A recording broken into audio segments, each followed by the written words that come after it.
dropping. Feel the hum in your hands. This is 4D. Heat on my palms, grip locked, heart racing. Shoes hit the pedal, whole room shaking. Jersey on my back, hat pulled low and blazing. Every turn I take, got the ghosts I'm chasing. 4D in my veins, feel that fire when I play, when I move, when I break, when I bang through the lane. 4D on my skin, when I lose, when I win, I'm alive in the light of the game I'm in. 4D, 4D, 4D, it's different.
Well, it's not NTT IndyCar race weekend. No, that was last weekend. So normally when they race, we race first, but that is not the case today. This is a special, rare week where the IIS is going to run with no opposite NTT IndyCar Series race this week because of the new St. Petersburg course that we are now visiting in the sim. Thank you very much for the fine folks at iRacing for being able to scan this and to deliver this traditional IndyCar track to us. Once again, we are back here with the IIS. Hello again, everyone. I'm Gary Gonza. Welcome to round 3 of the 2026 season of the IndyCar iRacing Series. As we're doing a special Saturday top split broadcast. Well, it's a normal Saturday top split broadcast, but as you see to me, there's no race tomorrow in the real world. But we're going to race here anyways. And this is the broadcast presented by the 4D Racewear as we come to you today from the streets of St. Petersburg for the first time in series history with an unbelievable 54-32 strength of field for today's race. As always, joining me in the booth is El Patron, Antonio Estrada. Tony, good to have you here. Brand new racetrack. Everyone wants to be a first-time winner. Who's it going to be? Yeah, well, that's the question, right, Gary? It's great to be here. It's an amazing facility, and the way that this has been built by iRacing, man, kudos to them. I was running laps around here. What a great racetrack. Though very tight and very difficult to pass on. There are realistically 3 passing opportunities. That's turn 1, turn 4, and turn 10. And but you still have to be very, very brave to go side by side with some of the other folks around you because the place and the walls come at you very, very quickly. As we're getting ready to line up here, Gary. Should we go through the starting field? Yeah, let's get a starting lineup in here for today's inaugural IIS Top Split broadcast Grand Prix of St. Petersburg. So on the pole, we can find currently second in the championship. That's Esteban Rodriguez with a blistering fast 59.1 lap time, which is crazy fast. It's an entire 10th ahead of P2. That's Peter Berryman. Peter Berryman with his 9,700 I rating. He's going to be starting second with a 59.2. Then in row 2, we can find Kevin Burrell, who currently leads the championship with a 59.3, joined by Christian Hildgaard, another one of the heavy hitters that we find racing at this level. Starting 5th is Lucas Lodato. What a great qualifying run by him. He's only the number 24 car, but he still has more than 4 KI rating. That tells you the strength of the field today. It is a monster, yes. Starting 6th, we can find Daniel Falkenham. That's a name that we haven't heard before. Welcome to the top split action. Starting 7th, that's J.G. Smeaton. Joining him in row 4, that's Alan Bertot, who currently is 3rd in the championship. Starting 9th is Nathan Moore. Look out for him. He's very, very fast. Joined by one of my teammates. That's Hunter Engrave. He's going to be starting 10th. Starting 11th, we can find Noddy Amel, joined by one of the veterans of Power Slide. That's Alex Van Sant. He's going to be starting 12th. Logan Edwards is going to be starting 13th, joined by Lucas Hand, starting 14th. Then we have Jared Curry, another one of my teammates, a brand new addition to Rogue Racing, who's going to be starting 15th, joined by Adam Williams, starting 16th. Then we have Rashad Craig from the Alliance, he's going to be starting 17th, joined by Severin Ruderer from Switzerland. That's also a new name that we haven't seen before. Welcome to the top split, Severin. Starting 19th, we have Alex Haglund, joined by Ethan Lawrence, starting 20th. Benjamin Floor is going to be starting 21st, joined by Jason Green, starting 22nd. Leon Fluker is going to be starting 23rd, joined by Miguel Freitas from Portugal, is going to be starting 24th. And we find Daniel Musler, who's going to be shutting on the field. He's going to be starting 25th. He didn't set a time, but he was fast in practice, so look out for him. He's going to try and make his way through the field. And that is your 25-car field for today's race. All right, we're still trying out things on the new overlay, and the starting lineup was not exactly to what I wanted, but at least we had names in there. So. Oh, and also I didn't mention Logan Edwards, a recently new hire for Team I5G, sporting that new livery.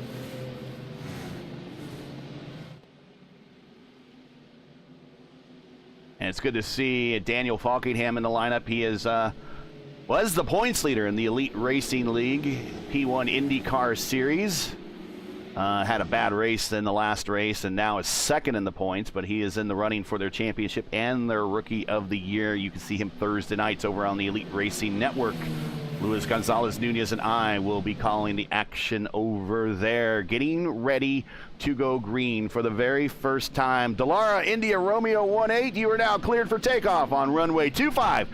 Good day. Green flag is getting ready to come out here at St. Petersburg for the very first time. Looking at a long line of mean-looking Indy cars getting ready to take off on runway 25. And look at the dust kick up a lot of debris. Green flag in the air. IIS round 3 underway.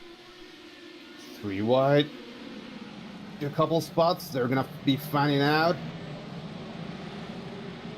Looks like everybody's able to make it through. A little bit of a slide, but Lucas Ham, Noddy Amel and Alex Van Sant going side by side. Right now is when you can try and make moves, but all tires.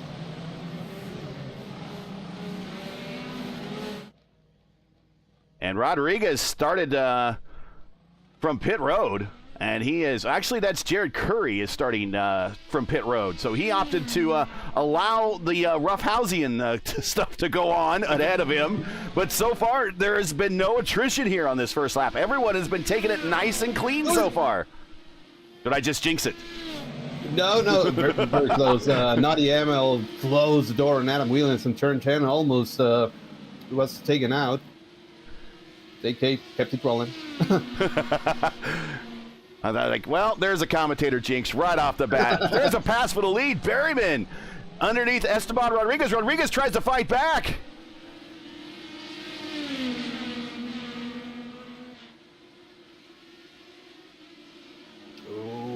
Oh, and Hildgaard just slides on through. He's like, thank you very much. Kevin Burrell just behind, sees another opportunity. But this is music to Peter Berryman's ears, as this is going to just allow him to pull away. Yeah, what a move there.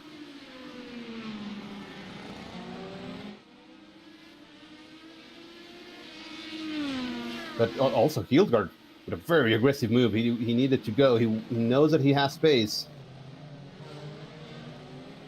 And you can see him. He's currently on the primary tire. Rodriguez is the one that's on the alternate tire. We saw that the alternate was a little bit better during the stint. So I'm sure that Bergman and Hildgaard will go to the alternate and probably will never look back, because they're going to need to repeat twice, maybe 3 times.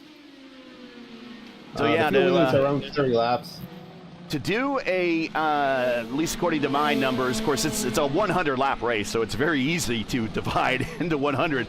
If you did want to do a 4-stopper, which is stopping at 20, 40, 60, 80, and then going home at 100, they should be, that's at lap 20.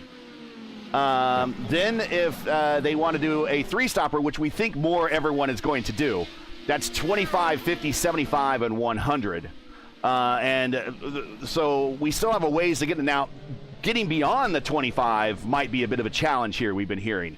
I don't think anyone's going to be able to get to the 2-stop window of 33, 34 unless we have some caution, and that is a very rare thing in road course racing. It's Kevin Burrell to the inside of Rodriguez as he falls down another spot. And I say very rare thing in road racing and iRacing, by the way. That's what I meant. Yeah. I think you should be able to make it to 30 easily.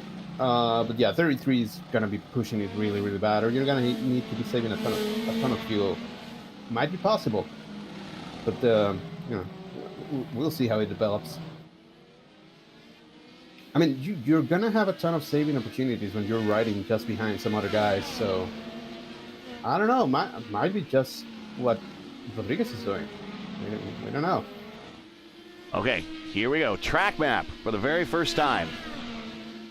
Oh boy, is it in bad look? I'm going to get rid of this. It is not sized correctly. This is a Race Lab Apps update. Let me see if I can shrink this down. There we go. On the fly production, everybody. Nice. And that might be actually too small, but that at least gives you an idea of what the configuration is if you're not very familiar with this course. As we see, there's a pretty much the top 8 or so are kind of under a blanket at the moment. Then we have 2 cars, and then about the rest of the field kind of strung out behind. Yeah, behind Alex Benson, we have a train of cars with Lux Lodato, Hunter Ingrave, Nutty Amel. They're very close together, but at this point, just starting the race, first team, kind of, I'm sure that they're kind of taking it easy at the time. Yeah. And we'll try to find you the closest battles on the racetrack here. Your biggest gainer right now, Lucas Hand, he is up 6 spots, so he's had a pretty swell hand at this race already.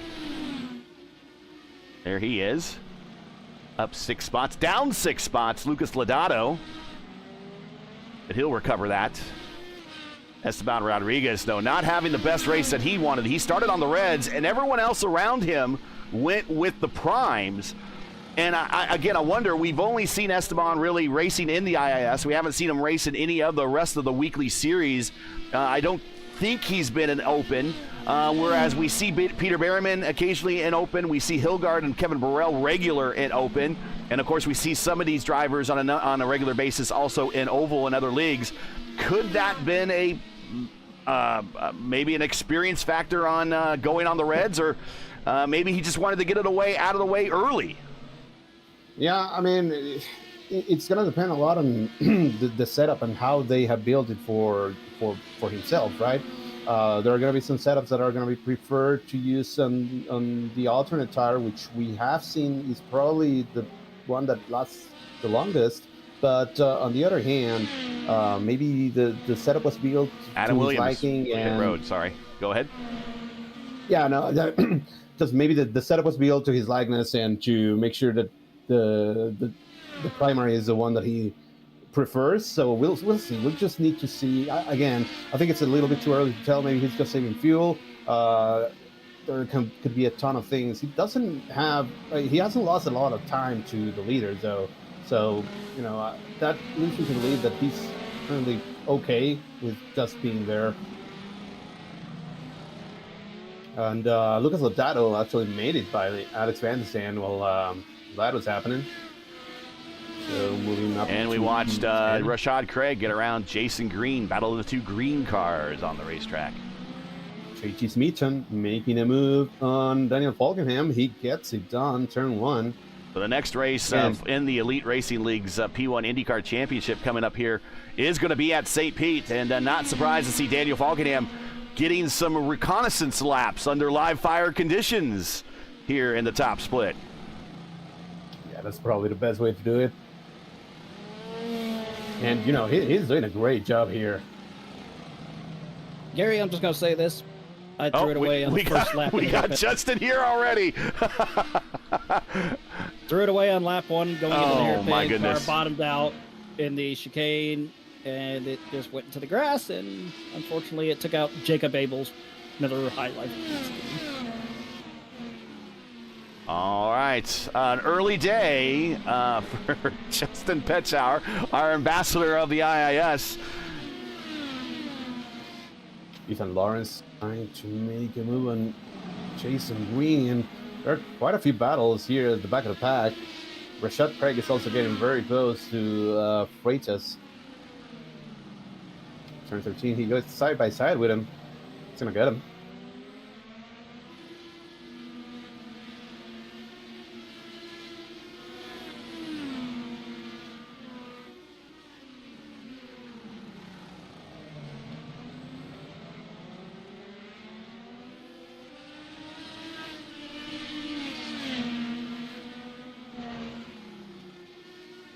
Also Logan Edwards trying to catch up with Hunter Ingrave, who was having a little bit of a rough time. He was getting all kind of squirrely and sideways.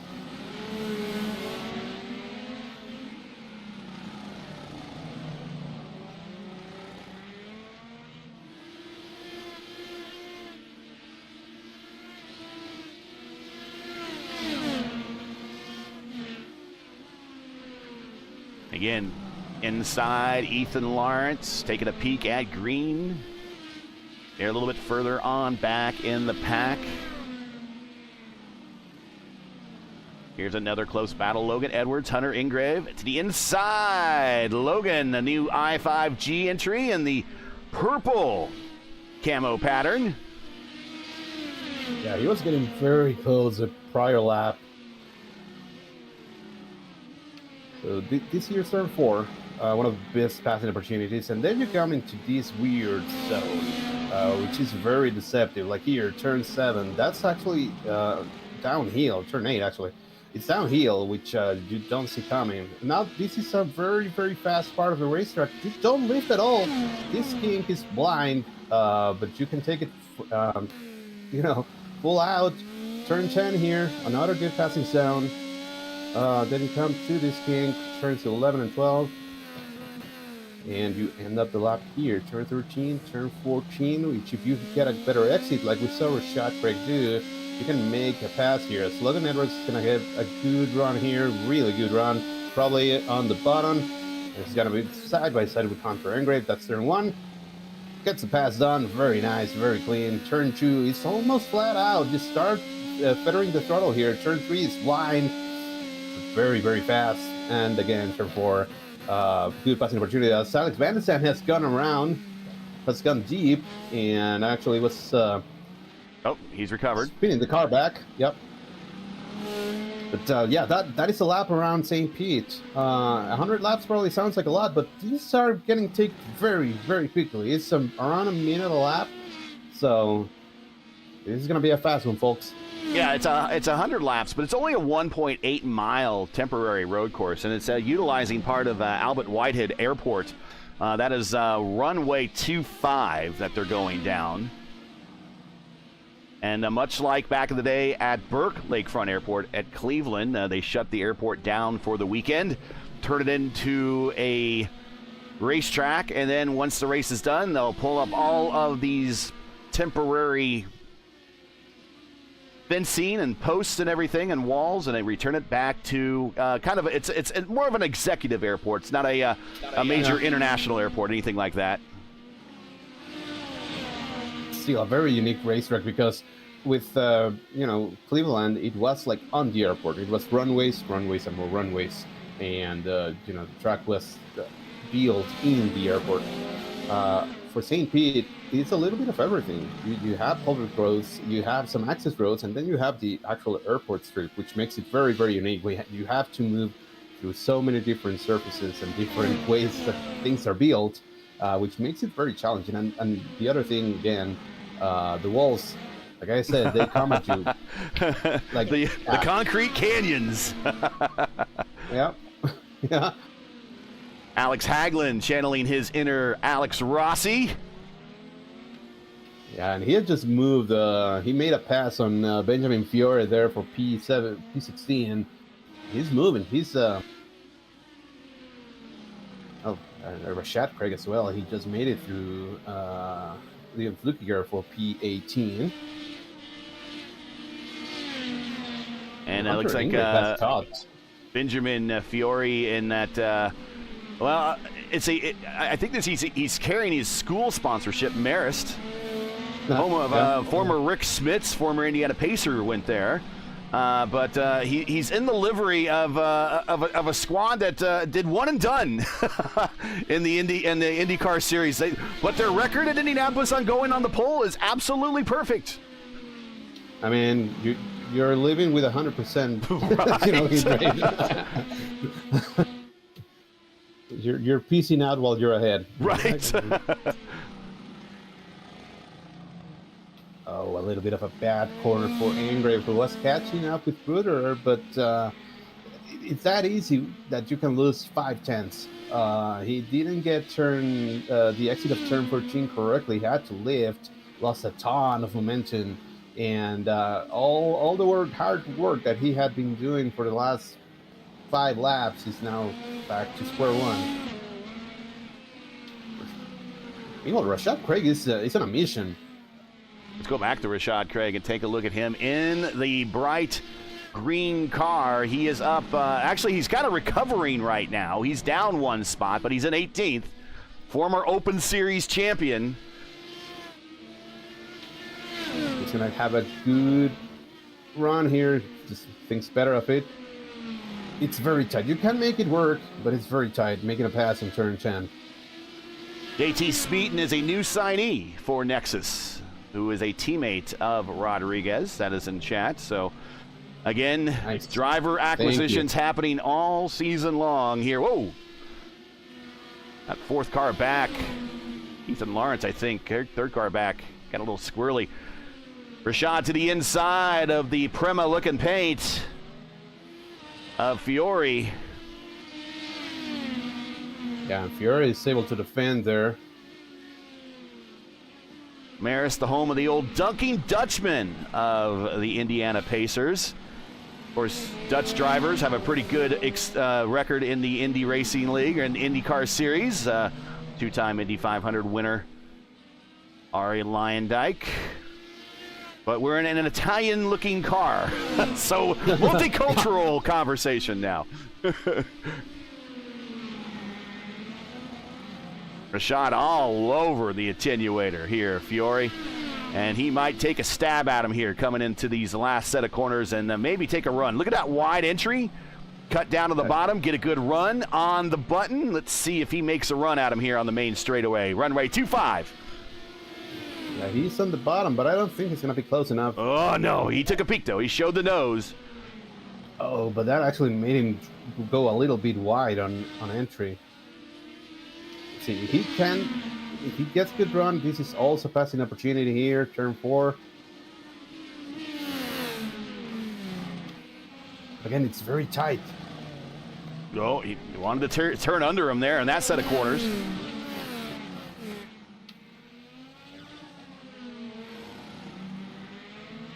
I got to think if Rashad can clear him, we'll pull away. But right now, and those folks, is a battle for 17th. This is how we are battling up and down this entire field right now.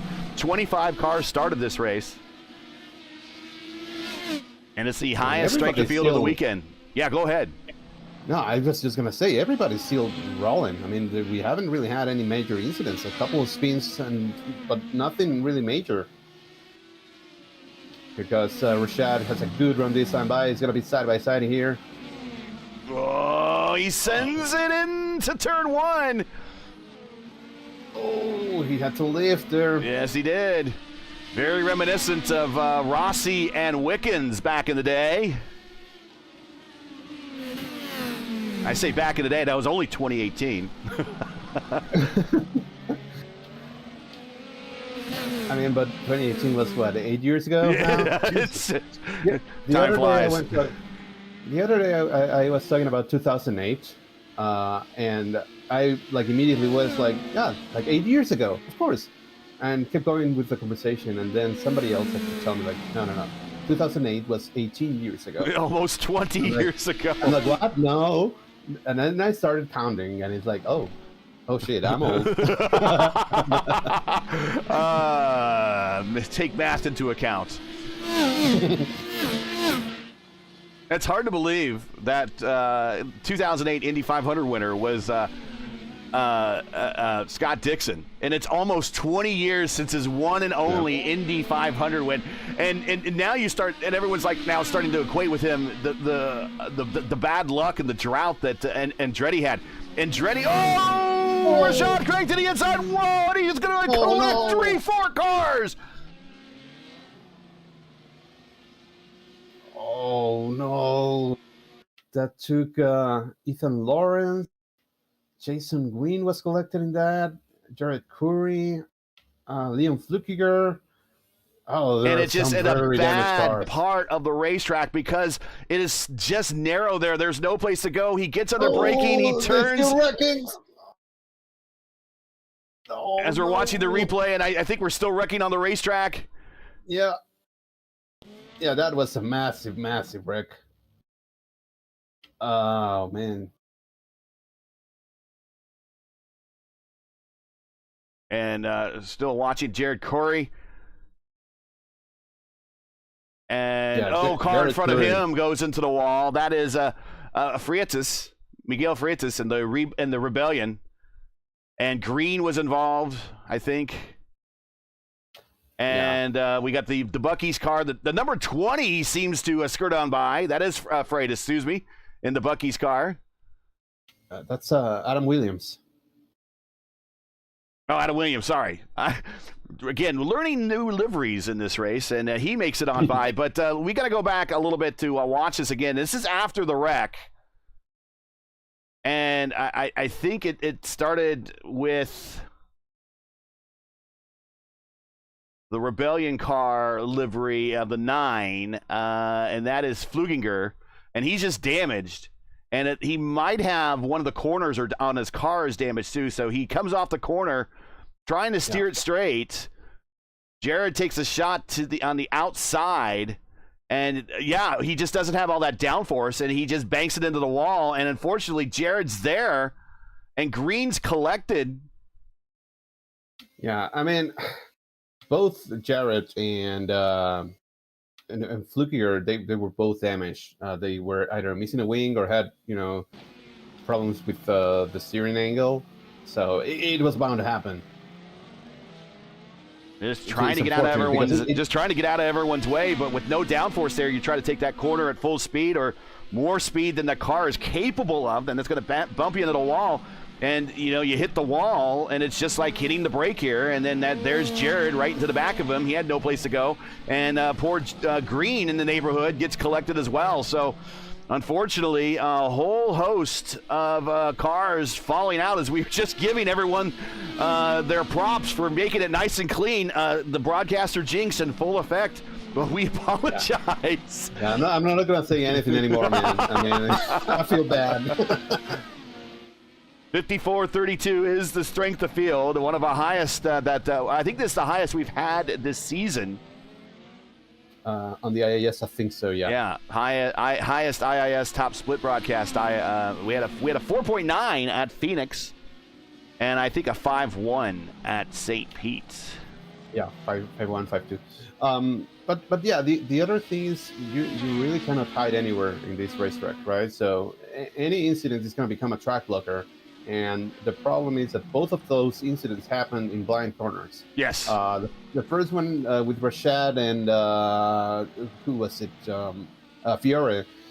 It's happened on the entry of turn 4, but then he gets kind of stuck behind the wall, so you are not going to see him until you're turning in. So that's why people start pile driving into him. And then the other one happened on that kink between turns 9 and 10. It's the fastest section of the track, probably, apart from the front stretch. And you're going full speed. You're going full throttle, and it's a blind corner. You are not going to see anything happening until you turn left. You're right. You're right. And what we want to do here is I want to illustrate, even in slow motion, and we're going to watch from it's at the 25. I want to see the 9 of Fluginger. We're going to watch from his perspective, and we're going to set it back a little bit, and we're going to go watch from his roll bar, because this happens this is where it all starts, in front of him, just a little bit down the racetrack. And again, blind there. He doesn't even see the cars. He just sees one of the wheels coming clear of that corner there. Let's get rid of the track map. We need to get that logo on the corner out of there. But watch as they come around. And, well, unfortunately for Fluginger, it just happens all in front of him. He had really no place to go. He could not go high, could not go low. Yeah. Now, here's Green coming into the corner, and he doesn't see any of it. He might hear in his headset that there's a problem. Let's look from Lawrence's point of view. He kind of saw it too, but he took a line that was going to bring him up into the wreck anyways. So, but let's go back. Let's go a little further. Let's continue to ride with this battle here, because Lawrence is going to run into this incident. Because there goes Jason Green. Jason Green is moments from disaster right here in this replay, unfortunately. And the thing is, you don't have any time to react. Yeah. And you can already tell Lawrence is damaged here, and they're banging off one another ahead of them. Now watch when Lawrence comes around this corner. Not quite there yet. I think it's maybe the next corner. It's on the kink. Yeah, next corner, and then it's out of his view. Look, every single car's gone. He comes around the corner, and now it starts happening in front of him, and he's at full speed with the damaged car. Where do I go? It's better to just come to a complete stop. And there's cars bouncing. What do you do? Right. So that is just, everyone's like, oh, hit the brakes, or he arca braked, or. It's just not that simple, folks. It's just not that simple with these cars. You're running a football field a second at top speed, and that's just not how it works. And also for Jason Green, like right behind Jared Curry and Leon Flukiger, like he sees it happening, he lifts off, and he's trying to determine, okay, where are they going to end up in, And you have to do that and make that decision in, a split second. Not even a second. So it's just very difficult. In chat from the Infield Care Center says, I saw the wreck coming, slow down to avoid, but nowhere to go. And that pretty much illustrates our point, where there was just, your very limited options, and there was no place to go. Well, thanks for joining us. We're at lap 26 of 100.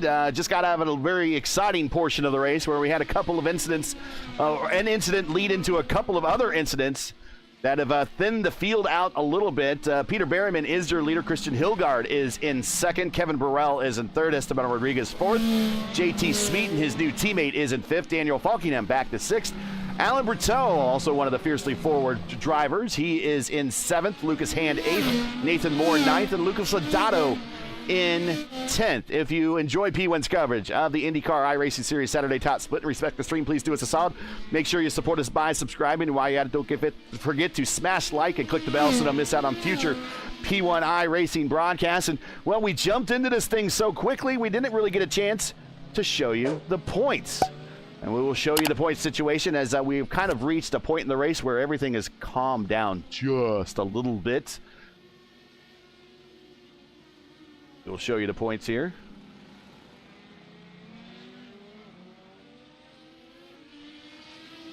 As there are no really close battles on the racetrack. Actually, Nathan Moore, Lucas Hand starting to turn into a close battle. We'll go back there and bring up the points. Here you go. Here are the points coming into today. That is as of the the Friday race from yesterday afternoon. Kevin Burrell leads by 101 points over Esteban Rodriguez. Berteau is in third. Klimek not in the lineup today is in fourth. Nathan Moore in the lineup today is in fifth. Amon Law not in the lineup. It's in sixth. Sal Alexander not in the lineup. Ty Quilla not in the lineup. Brandon Rosenborough not in the lineup. Raphael Fillion is not in the lineup. Fillion, excuse me. So a lot of the top 10 is, about half the top 10 is in the lineup tonight, and the other half isn't. And they'll be kind of kicking themselves with this strength of field. This is about the best opportunity to gain in these high strength of field races. That is your points. Here is your remaining schedule for the season. We are only round 3. Next week, we will resync with the NTT IndyCar Series, and we'll rejoin the series at Barber next week.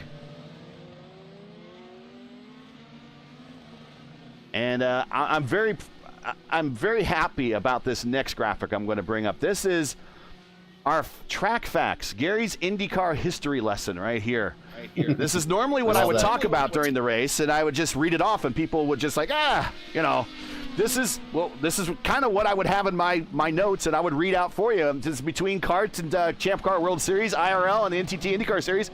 We raced at St. Petersburg 23 times. First race was in 2003. The inaugural race was won by Paul Tracy. The 2003 kart record, it was set by Seb Bourdais with a time of 1 minute 0.9, set on a track that was measured just a little bit longer than what we're on today. The first ever road course race in the Indy Racing League history was here, won by Dan Weldon. Scott McLaughlin holds the current track record, measured at 1.8 miles with a time of 59.4.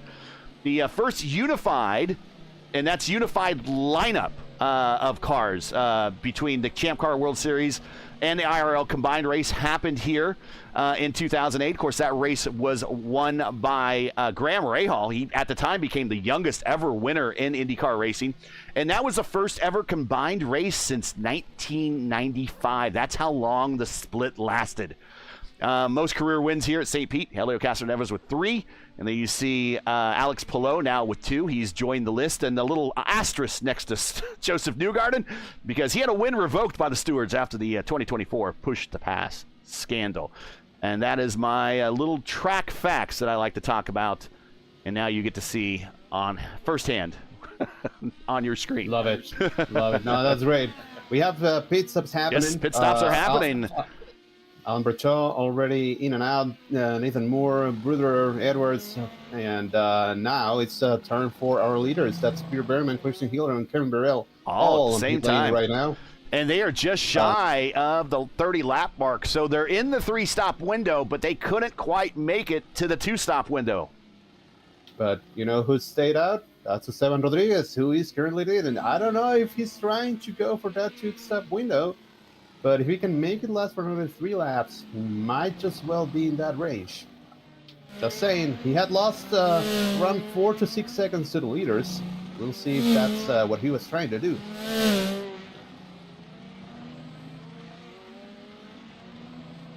To get to the 2-stop window, he needs to do 33 or 34 laps.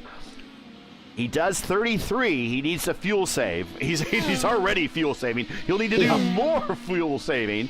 If to get to the 34, really would make things a whole lot easier if he can make that 1 extra lap. And that's asking an awful lot as he stays out and he's going another lap. Telling you, man, that's probably the idea. I'm not sure that it's going to be faster, but you know, you kind of have to roll the dice, right? And he started on pole, so he's currently second on the points. So I'm sure that he knows something. That's gonna make it very interesting because all the other guys, well, they're on that faster, but potentially, you know, different strategy of having to beat one more time, but going full bore. We'll see how that turns out. If if Rodriguez indeed goes another lap here. That's going to tell us everything here. Rodriguez, Falkingham hand right now, trying to go for the two-stop strategy.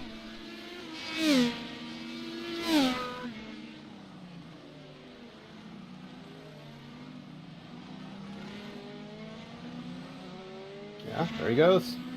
Staying out again. Now, Falkingham coming in. He has the bite. And Rodriguez also on the red tire. So this is it for him. By the way, in the sim, in case you're watching real IndyCar racing and say, well, don't they have to do 2 stints on the red tires? That rule is not in the sim yet. So we only have to do the 1 stint on the red tire here. We just need to make sure to change compound, to use Right. both the alternate and the primary compound at some point in the race. Everything else doesn't matter. So it opens up a bunch of possibilities for these drivers. And also pitted. So those two are not going to be able to make it in 2 stops. But if Can Rodriguez do squeeze one another more? lap here. Can he do one more? Yeah, if he can do one more here, I'm sure that he's going to try and squeeze another, hopefully, for him.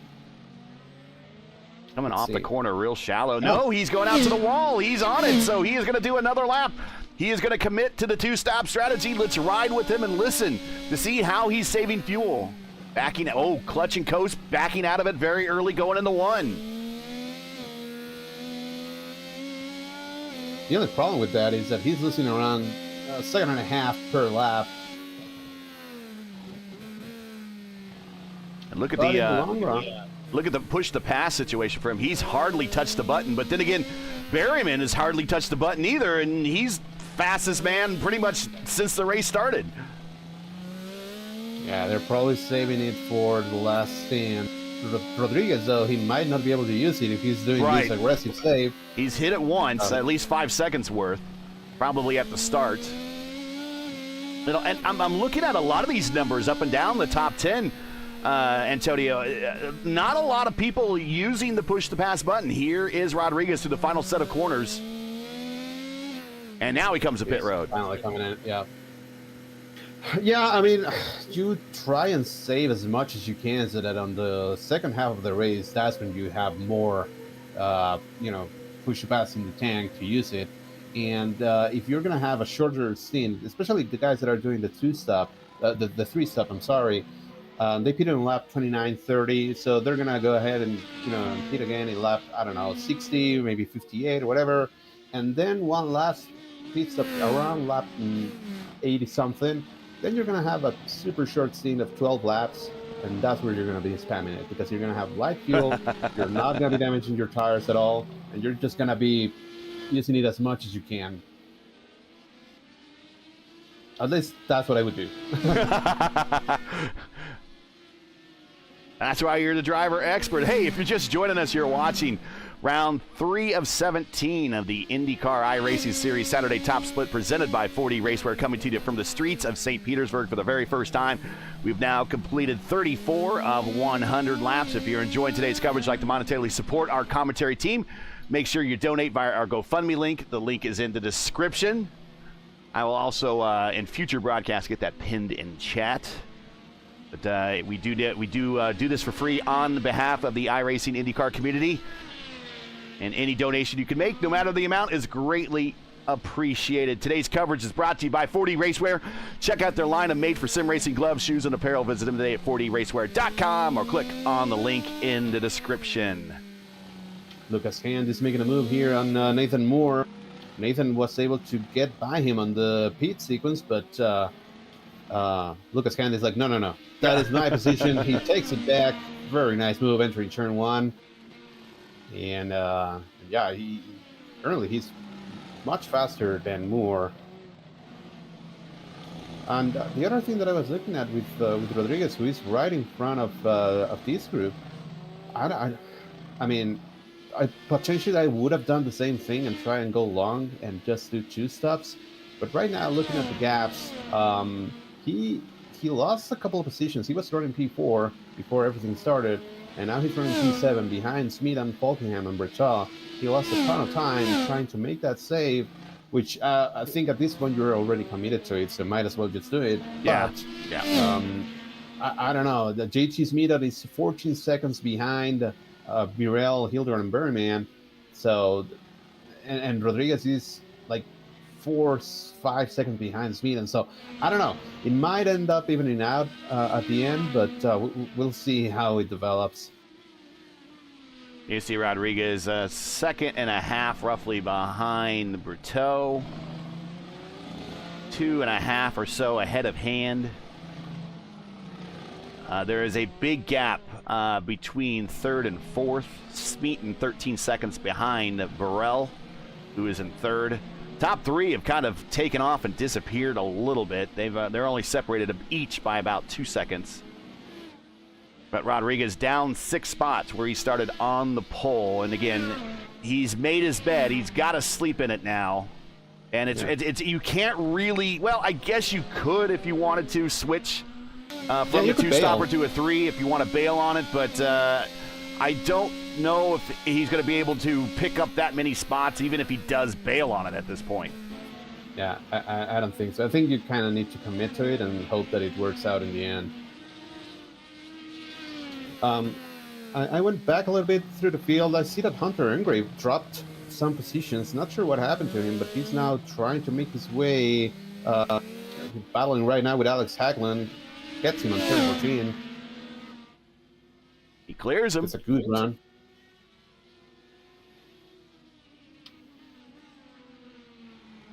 So move Engrave back to P15.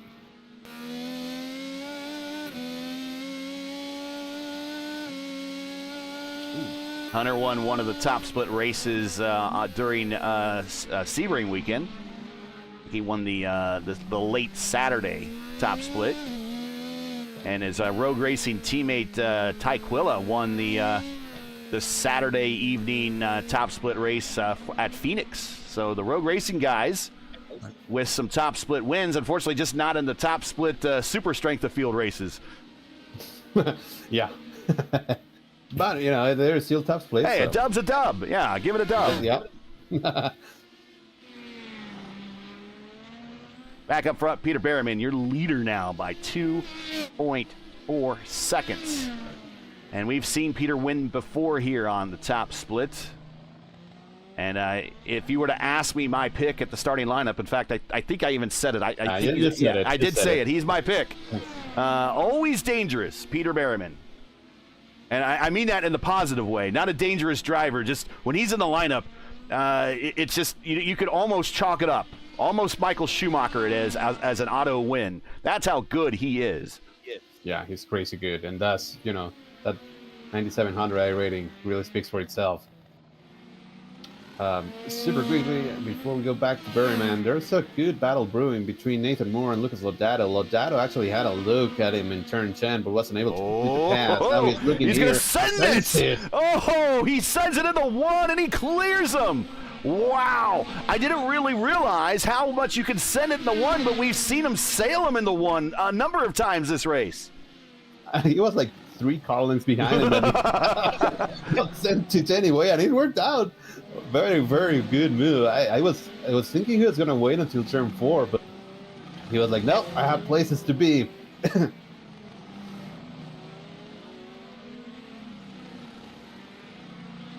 Yeah, but back to Berryman. I mean, the first thing he was he got by Rodriguez and then secured the lead, but then he had Hildegard and Birel like close, and he sailed pretty much the entire stand. Like he was unable to get quote unquote rid of him. Right now, after the pit stops, after everything that's happened, he currently enjoys a 2.7 lead over Christian Hildegard and Kevin Birel. And so, you know, that's a crazy big advantage for drivers of their caliber. So yeah, just back to what you were mentioning about Berryman being almost an automatic win. You know, we're seeing the showcase right now. He is that good.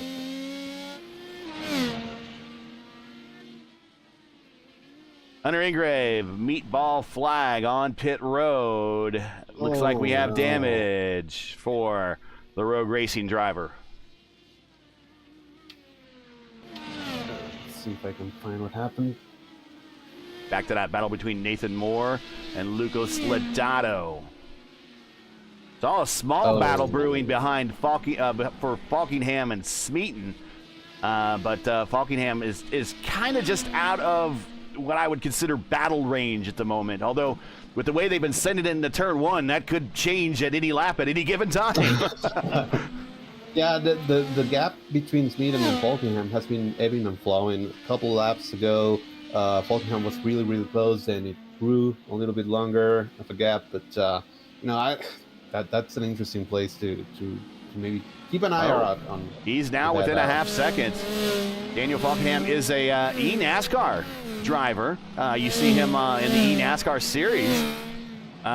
Is learning these. This is how sickening this is, Tony, with Daniel. He is still learning this car. Yep. That's sick. And already P5 in the biggest. Makes me sick. Yeah, SOF. and he is the 15th ranked driver in this top split.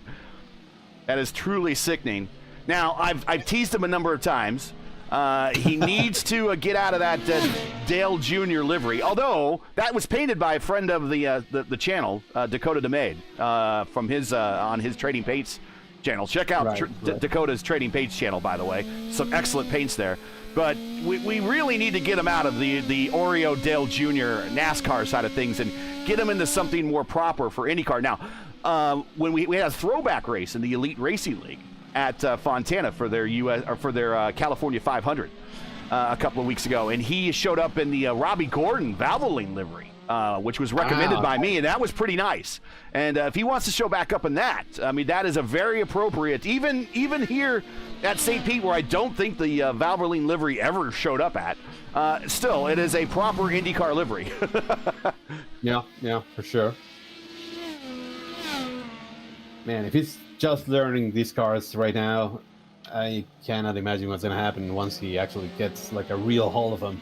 Yeah, I mean, he's beating regulars in the Elite Racing League along the lines of, if you know about the Elite Racing League, Tyler Fody and Ethan Stanley, some of their big drivers that race in the other series with the Elite Racing League, but community-wise, on a regular basis, taking the battle to like Alexis Newsom and Clindy and Matty Wags and some of these guys in the community that we know that have a ton of starts in these cars, and he's taking the battle and often leaving them in his dust. I mean, that's how good he is in these cars, and the fact that he's still learning is truly sickening. And I mean that in the most positive way. No, I know what you mean. Yeah, that happens. That happens. And you and I we're growing older, man. So I'm there, buddy. I'm there. And JT Smeaton in front of him, no slouch. He's been in these cars and been in the community for a long time. He's with a really good team. In fact, that team won the Formula Indy Series driver championship. Not the team championship, but the driver championship. One of their drivers did. So he's with a good squad, and the fact that he is being challenged by a guy learning the car that's normally used to driving full body 10 tops. It just tells you, especially because of that. Coming from the NASCAR world, you wouldn't imagine that he would do as well as he's doing right now on a street circuit. But he props to him. What a wonderful race so far. I have seen and heard a number of regular NASCAR drivers on the sim get into the IR18, and this is really before we had the hybrid. And one of the reasons they said they didn't like it in fixed setup races, even in a fixed setup race, it was too complicated. They didn't understand the tools. They didn't understand what to do. Now you throw on top of that hybrid regen and deploy. Their hands are doing things that they're never doing in a stock car. Oh yeah, it has added a layer of complexity to every single corner, to every single lap that you're doing. So both in the oval and in the roadside, the addition of the hybrid really, that adds a layer. So for example, whenever I'm driving, I'm now need to be focusing on two things: when do I regen, when do I deploy? And since that's unlimited, basically you need to be able to do it and to be doing it in the precise moment that it's going to give you the most benefit during the entire stint, during every single lap. So yeah, it certainly adds a lot of complexity. And then on the roadside, well, you also have your push to pass that you need to manage. Yeah. You have your ARBs that you also need to manage to make sure that the load is set up correctly, that you're adjusting as the run goes, because the fuel cell is going to get lighter as it goes. There are so many things Brake that bias, are going to be changing. yeah. The brake bias, and that Engine can also be mapping, changed. yeah. Yeah, and the brake bias, I know some folks that actually change it per corner. So that's another thing that you need to be wary of, because you can optimize it and get, 100, 1,000th of a second, and those add up. So that's what the great drivers do. So yeah, just going back to your point, on a stock car, you probably are not going to be doing a lot of things regarding to that. You're most focused on driving and making sure that you're smooth, on saving tire, etc. There are a lot of very complicated things on how to drive a stock car fast. But in here, in addition to all of that, now you need to add basically a computer on top of it to be able to be fast. So yeah, props up to him and to everybody in this field, really. Back to the battle, closest on the racetrack now. We got Moore and Lodato into turn 14, and Moore is going to have a bit of a run here on the main straight. Yeah, he's on the bottom here. Is he going to try and send it as Lodato did to him? Probably not. Well, if he has a notebook, he made a note of it. He's like, well, I can probably do that same thing if my tires are in the same state. Also, Falkingham and Smeaton, we were watching that battle while we were talking about Daniel, and he has moved closer into that battle as well. So 2 battles brewing on the racetrack. This is a battle for 4th between Smeaton and Falkingham. And then we have a battle for 9th and 10th between Lodato and Moore. There's a little bit of a block, of a lockup on the tires by Lodato. That's not going to help the situation here. And slower traffic in front of him. A little bit faster. Yeah, and some traffic there.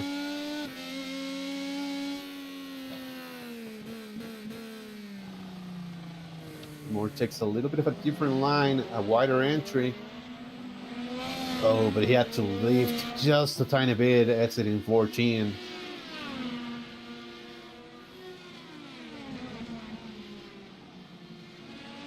Coming up to the halfway point, and we're looking at the next round of pit stops very shortly. Not too far in the distant future, about another 10 laps or so from now. Next round of pit stops. Yep. Those that are on the 3-stopper is looking at lap 50 or so. They'll start coming in. Those on the 2-stopper, we still have a ways to go, but they'll be in the lap 66 to 68 neighborhood. Yeah. I would imagine that Rodriguez is going to try and make this a longer stint, make this the one where he does 34 laps, because he's going to need to do that at some point. And try to have the final stint be the one where he can push a little bit more. As the lap car actually gets out of the way, that is Benjamin Fiore.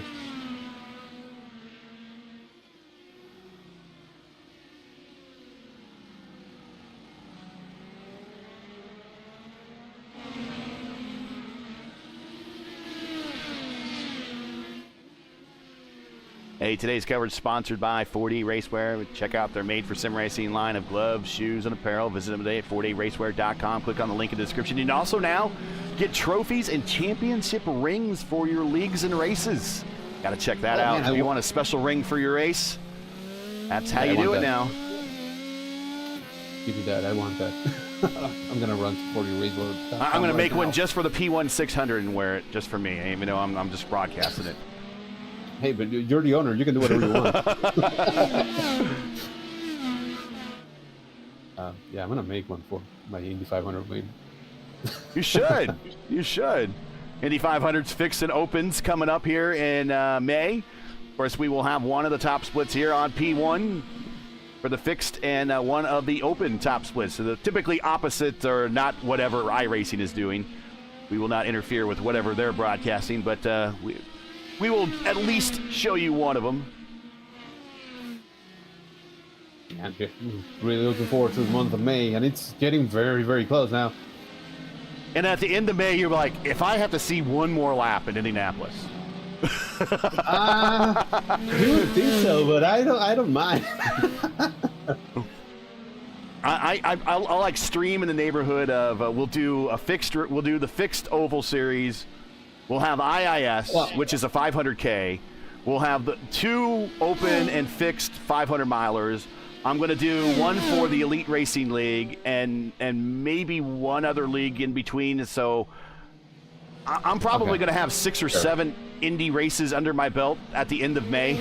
I'll be like, man, if I have to see it on my screen one more time. Yeah, I love the place. I live here. Like 3,000 miles, right? Right. Oh no. Okay. Well, yeah, I can see that. I can see it that way. I will not say anything then. I meant more as a driver. Like, I don't mind driving around multiple times at Indy. But the 500, that's a special one. So. Some pit stops have already started. Alex Van de Sande went into the pits. It's already in and out. Williams has also made his pit stop, and Bruder is the other driver that just pit. There's Bruder. Maybe a little early though for these 3 stoppers, unless they're going to do a 4 stop here. Bruder went 25 laps on his last stint, and that makes me think maybe that he's just doing 25, 25, 25, and just making everything easy. Also with also with that aspect, I mean, you could almost push harder every single lap, although you're making an extra stop. Right. No, but you're still going to be making 3 stops, so that's fine. It's just that for the most part, the leaders are going to try and extend the stints as much as possible so that they can have a shorter one at the end. Right. Shorter fill. Shorter fill, lighter fuel load. Adam Williams, Benjamin Fiore battle for 16th, and Adam got a little squirrely going into the braking and passing zone there. Now they're working through back straightaway area now. Oh, something happened to Lucas Hand. Has a meatball flag. Lucas Hand on pit road. He has the purple lap. Actually, he had the purple lap at one point. Adam Williams actually has the purple lap. He set that a little while ago. I do not have this on the purple lap meter on the overlay. That's one of the things I will get developed. But right now, purple lap was set early in the race by this guy right here. Adam Williams, the second car in line, with a time of 1 minute. Oh, 0.4. He sends it. Oh, exciting passes going into turn 1 all race long. Oh man, that was very close. Benjamin Fiore also did a good job of not hitting the right left of Williams. But yeah, move Williams up to P15. Also, just wanted to get back to what happened to Hunter Ingrave. On turn 10, he locked up the tires. That was like 15 laps ago, and went straight onto the barriers. These barriers right here that you see. That's great stuff for him. Oof! This is not an easy racetrack. It's going to be a favorite racetrack for a lot of these drivers, but very narrow, the concrete canyons, and kind of like the Chicago street course meme race that I like to call it. You miss your braking zone, you're done here. There's no runoff area. And that's exactly what happened to Lucas Hand. Turn 8, a couple laps ago, needs the braking point just by a tiny bit. He went straight into the tire barrier. Race done for him. That's unfortunate. He was driving in the top 10, but yeah, just like that, in the blink of an eye, it's yeah. You see on the timing and scoring tree, yeah, the entire top 10 on the hard compound tire. If you're watching this broadcast and not familiar with our overlay, the white H means the harder prime tire. If you see the S, for instance, next to Green's name there, next to Alex Van de Sande, that is the softer red compound tire.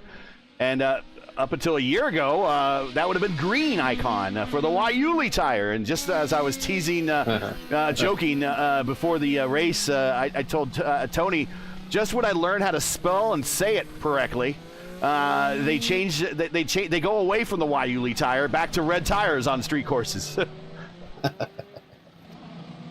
Oh no, Gary already learned it. No, let's move it back. Let's change it back to what it was. Waiuli with a G. Waiuli, yep. That's a fun word. Now, it said it's a plant native to Mexico. Have you ever seen a Waiuli plant? No. But, you know, I'm not the most outdoorsy person. You're not known for your agricultural information, right? I'm not the best. Do not go for fauna and flora information for Mexico. Do not go to Tony. No, really don't. I mean, I look at some of them. My wife loves them, and I'm like, yeah, those are pretty. But I have no clue what. Which proves once again, which I've always thought about Andrea, she is the smarter one of the two of you. Oh, definitely. Yeah. There's no question about it. I'm sure she knows. Oh yeah. We don't. She's like, you're telling me this now? Didn't you know this? Duh. Gosh. Okay. Lucas Lodato on pit road, scheduled stop. Yeah. Back up front, that battle for the lead really has stabilized right around 2.5 seconds. Burrell has dropped about 6 seconds behind, or excuse me, 4 seconds additional behind Hilgard. So the battle for second and third has doubled versus what the battle between first and second is roughly. Yeah, Brachot pitting right now, but I was going to mention, we saw that the lead had grown to around 3 seconds between Berryman and Hilgard. Well, Hilgard is having none of it. He's trying his hardest to stay close to Berryman. The difference right now to 2.5 seconds, so it has shrunk a little bit. Lap times look very, very consistent between both of them, but if you catch traffic at an inconvenient time, well, that could change the outcome of the race. Right now, last time by 400s quicker Hilgard than Berryman. Those add up. We saw on pit road Logan Edwards, Alan Berteau switching to the alternate tire. For their, I don't think this is going to be their final stint. No, they're going to have 2 more. Yeah. This and then another shorter one. As Smidon pits and Daniel Fulham decides to stay out, he's going to try and put on a blistering fast lap here. Well, remember, he was one of the long ones in the first stint, so not surprising that he is staying out. But yeah, he needs to put out a blistering lap. He's capable of doing that. Yeah, and I'm sure that he, maybe he was trying to do that 2-stop strategy, but he bailed out on it because he pitted in lap 31. Berryman and Hilgard are pitting right now. I'm sure Burrell's going to follow him. Here's the push the pass situation. As we see Berryman on pit road, 189 for Berryman, who has barely touched the button. Hilgard, same thing, 184. Burrell, 183. Falkingham, 197, which tells me that he is saving fuel when you've only touched the button for 3 seconds worth. Rodriguez, 188. Emil, 183. Wow, these are very high numbers for this portion of the race, which makes me think that this last stint's going to be very quick because they're going to be spamming that button. Yeah. I mean, I would imagine. Otherwise, did they not want to use it? They reach an agreement like, hey, no, we're gentleman's agreement. Hey, I'm not going to use the button. You going to use the button? Nah, I won't. Let's not use it. I don't think that happened. So yeah. Ooh, right around Logan Edwards, 7 Bruder, right in front of him. Had to take evasive action. He was trying to pass him. This is a battle for 11th. Yeah. We don't want to use the button too much like Newgarden did. We'll all agree not to use the button. Too soon. No, never too soon. I saw a graphic before Newgarden was his last race, or was it at Phoenix? His last 10 IndyCar wins have been on ovals. That would have been broken if that win would have stood here at St. Pete. Yep. But alas, he yeah, you know, what was it, a year ago? Yeah. Or 2024. Yeah, Two years ago? Man. Newgard is very quickly turning into the Robert Malechka of the NTT IndyCar Series. Sorry, Robert, I shouldn't have done. But you know, Robert's like, hey, I went on road courses. Been a while since I've seen Robert went on a road course. I'm giving him grief.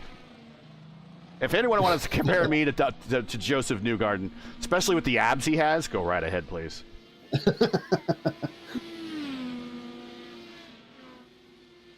You've seen me. I'm sort of soft. I don't have those abs. No abs either here. I mean, I'm not even close. I'm not even going to bother. Barry, I mean, your leader off of pit road are still now. Yeah, two laps into his stints. He went 29 last time. Hilgard 2 laps, but Falkingham's still out there, still turning laps as he goes to turn 1 and turn 2. Yeah, and Berryman just set the fastest lap of the race.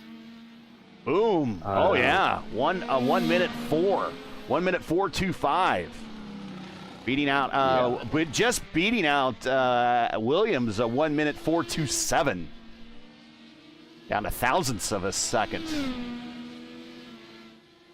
Now the ammo pitting right now. Yeah, and at this point we were looking at Rodriguez and his two-stop strategy. He's probably going to be able to make it through, but it doesn't seem like it's going to help him out. And right now he still hasn't pitted, and he's currently running P5 around towards 12 seconds behind the leader. So yeah, even by, well, I don't know. If you'll get rid of that pit stop, you might as well, perhaps not win, but at least come in the top 3. So pit road delta is about 32 seconds from the time you enter pit road to the time you get off. That's about average what we're seeing for most of these drivers. Watching this battle back between Nathan Moore and Lucas Lodato. These guys have been inseparable for much of this race. Yeah, they have pretty much the same pace. It's just the difference that Lodato wanted to send it. So we'll see if he tries and send it again. So it seems that, again, on the pit stop sequence, Moore was able to get in front of him. And now Lodato is probably going to try and close that out. And we know that he sensed it, so... And again, this is an open setup race. These are open setups developed by the drivers. Some of these setups you can get in setup shops like P1 Docks, which is a sponsor of Christian Hilgard and Kevin Burrell. Falkingham, pit road, scheduled stop. He only went 30 this time. He should cross the start-finish line. He'll go 31, so he'll go 31-31. Yeah, that's not even saving any fuel. I think that's like just running the tank drag. And again, if he does that, he's going to get a very short field. Benjamin Fiore in the Marist car on pit road, meatball flag. Oh, no.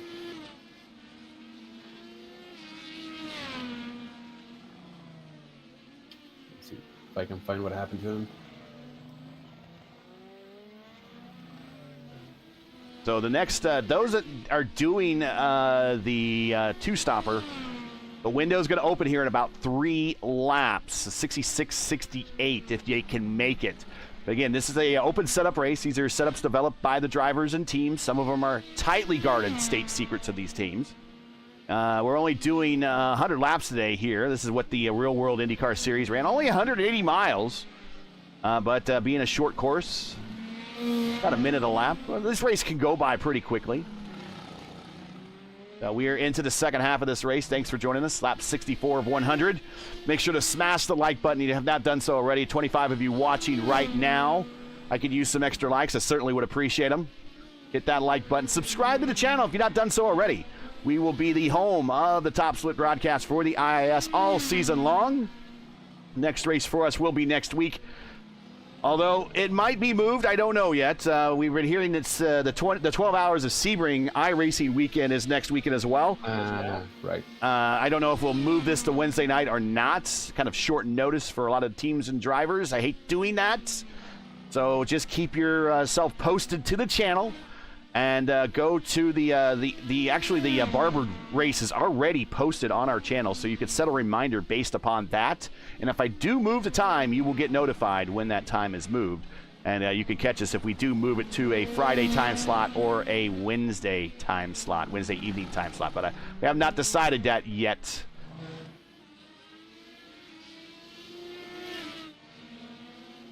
But again, Ammo. thanks for joining us, everybody. We certainly appreciate it. Naughty Emma, let's get back to Naughty, who is just running down Bruder here.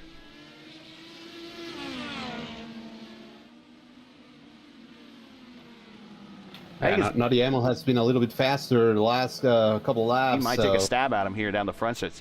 I think it's Bruder. It might be a German name. I'm not quite sure.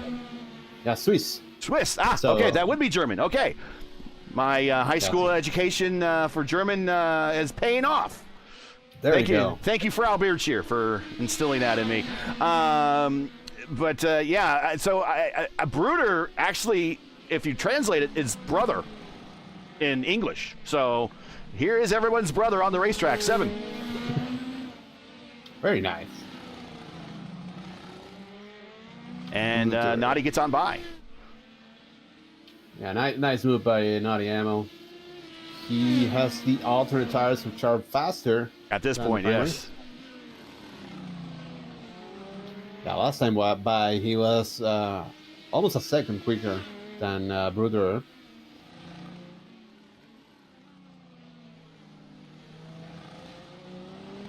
And it looks like that battle between Moore and Lodato has finally settled down.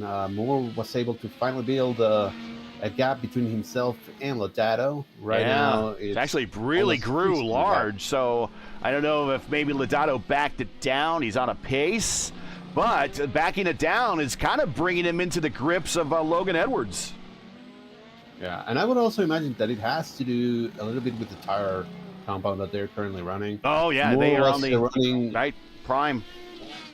Yeah, and Moore had been running on the primary tire, but now he's running on the alts, and Lodato had to move to the primary tire, so we'll see. Rodriguez finally pitting, was able to make it last all the way to 67, so that's perfect. That's the 34 lap stint that he needed. Yep.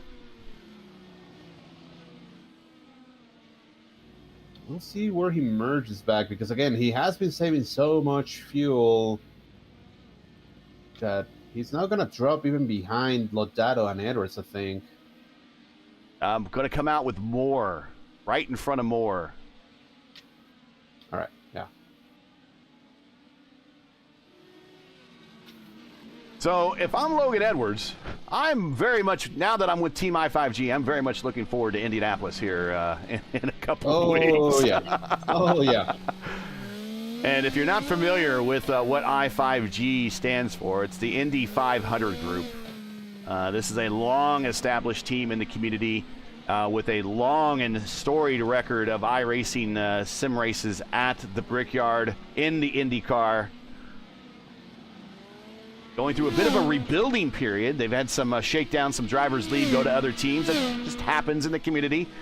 But they've reloaded with Logan Edwards. And then, of course, you also hear on the channel Caleb Brashear, who joins Murph occasionally on the Thursday and Friday NASCAR AMA broadcast that we have. But they also added Andrew Marquez. And Andrew Marquez, and Matt Taylor, who's also very, very fast and a short track king. So, yeah, they've put in together an all-star team here. I mean, they already were, but now they're adding even more pieces. Like hitting the reset button and then, coming back with, unlimited lives again. They don't have to hit the up, down, down, left, right. They just restart the game, and they're already got the cheat code plugged in. And I'm not saying they cheat, by the way. I'm just saying that they just reload very quickly. Although, I don't know who uses Grip Hack EXE or not. I don't know. Oh, man, I wish I knew how to do it. And we're joking. Yes, of course we are. I still remember the latest. Sorry, I didn't even cut you off. I still remember the last grip hack that everyone was using is they used to drop their wheels off into the grass to cool them off. I remember that was the last one. And oh, that was. I don't know how people find that. Honestly, it's like wow. And they got way more time on their hands than I do.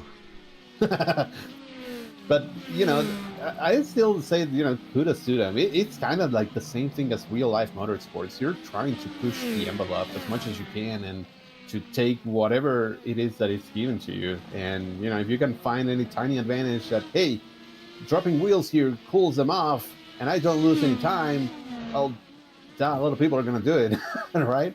So on one hand, yeah, of course it's cheating.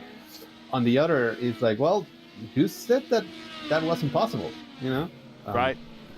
But I mean, some of the same things that they do in the real IndyCar series, you could do with these cars as well. Specifically, this firsthand on ovals, is manipulate the weight jacker to lower the right rear and getting that wing out of the air a little bit more than everyone else. And that's exactly what they do at Indianapolis. You kind of have to do it if you want to be fast. I mean, there are some places that if you're not hyperjacking, which is changing that weight jacker position from the very top to the very bottom, you're going to be losing time to everybody else that is doing it. So, and that is approved quote unquote by iRacing as well, because that's the same thing that happens in real life IndyCar. They don't turn Daniel Falkingham. one... Oh, I thought Daniel Falkingham had a missing wing, but he is now under attack by Alan Berteau.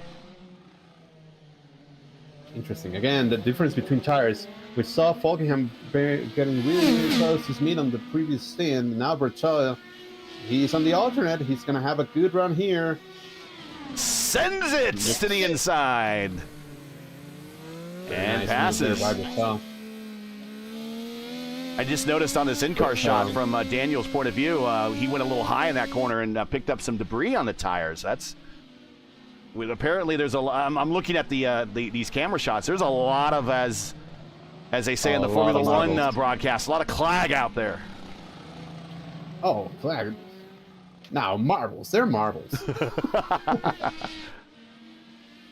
Man, Alan Berteau, how consistent is he? Every single week that we are, broadcasting these races, he's always around P5, P6, and that's why he's, his P3 in the championship, I think? He finished third in the championship last season. I'll bring up the points here and remind everybody here. IIS points, here you go. He goes third right now, currently in the points, and he might actually gain ground on Esteban Rodriguez because of Rodriguez's choice of strategy in this race. He might actually gain or pass him based upon the strength of field of this race, which is a 5.4. Yeah, I mean, again, the difference is Rodriguez doesn't have to beat anymore, right? Right. So we'll see. The difference between Berteau and Rodriguez right now is 7 seconds. He needs to really grow that fast. Yeah. Berteau needs to really get in on it. Otherwise, he's going to be passed by Rodriguez. Yep.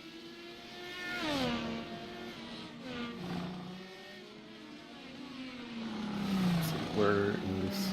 And Moore hasn't been able to get by Rodriguez. I thought that he was going to be able to make quick work out of him, especially because he has to save a lot of fuel. Rodriguez is. Well, let's take this into consideration. Teammates right here running. Team orders, possibly. Rodriguez, the fact that he's in the running now for the IIS championship. Do you issue team orders and say, don't pass? It doesn't look like it, but I'm just going to throw it out there as a point of discussion. Well, I mean, I don't know, maybe, but it's probably going to be even more beneficial to Rodriguez to actually be trailing a car. Yes, and that's have true. A little bit of draft. Yeah, just as I got done talking, I'm like, well, there's also the draft. And there's two pretty long straightaways here that he can benefit from that draft if he were to let Rodriguez go. Or, let Moore go. Rodriguez would have let Moore go. But that would have to be some sort of, Rodriguez into the wall there. But there would have to be some sort of team orders involved, like, well, Moore's going to come to pit road anyways, or at some point you need to let him go toward the end of this race so he can get maximum points. And again, if you're not a fan of team orders, That's part of racing, and whether you like them or not. I actually like team orders. I think there's strength in numbers with teams, and if you could use that to your advantage, use it. But a lot of people don't like team orders. Yeah, and it's another layer of strategy, right? Like, hey, if you have the advantage of having multiple cars, and they can help each other out, well, duh, use Right. it. But I don't know. It doesn't seem like Moore is really trying to make a move on Rodriguez, or maybe he's just waiting to have like a very high percentage move and not jeopardize any of their races. Well, remember, the prime directive of racing with your teammate is thou shalt not wreck your teammate, and that you definitely don't want to do that in a high strength of field race, and certainly you don't want to get in a wreck with a teammate who's currently high in the points championship very early in the season. Yes, exactly. Which, I gotta say, it also makes it a little bit difficult in some of the races that we do when we're very close to each other. Peter Berryman in the middle of myself. Peter Berryman in the middle of traffic right now, and has allowed that. Not necessarily he's allowed it, but just the traffic, I believe, has allowed that gap back to Hilgard shrink now to under 2 seconds. Oh yeah, heavy traffic here.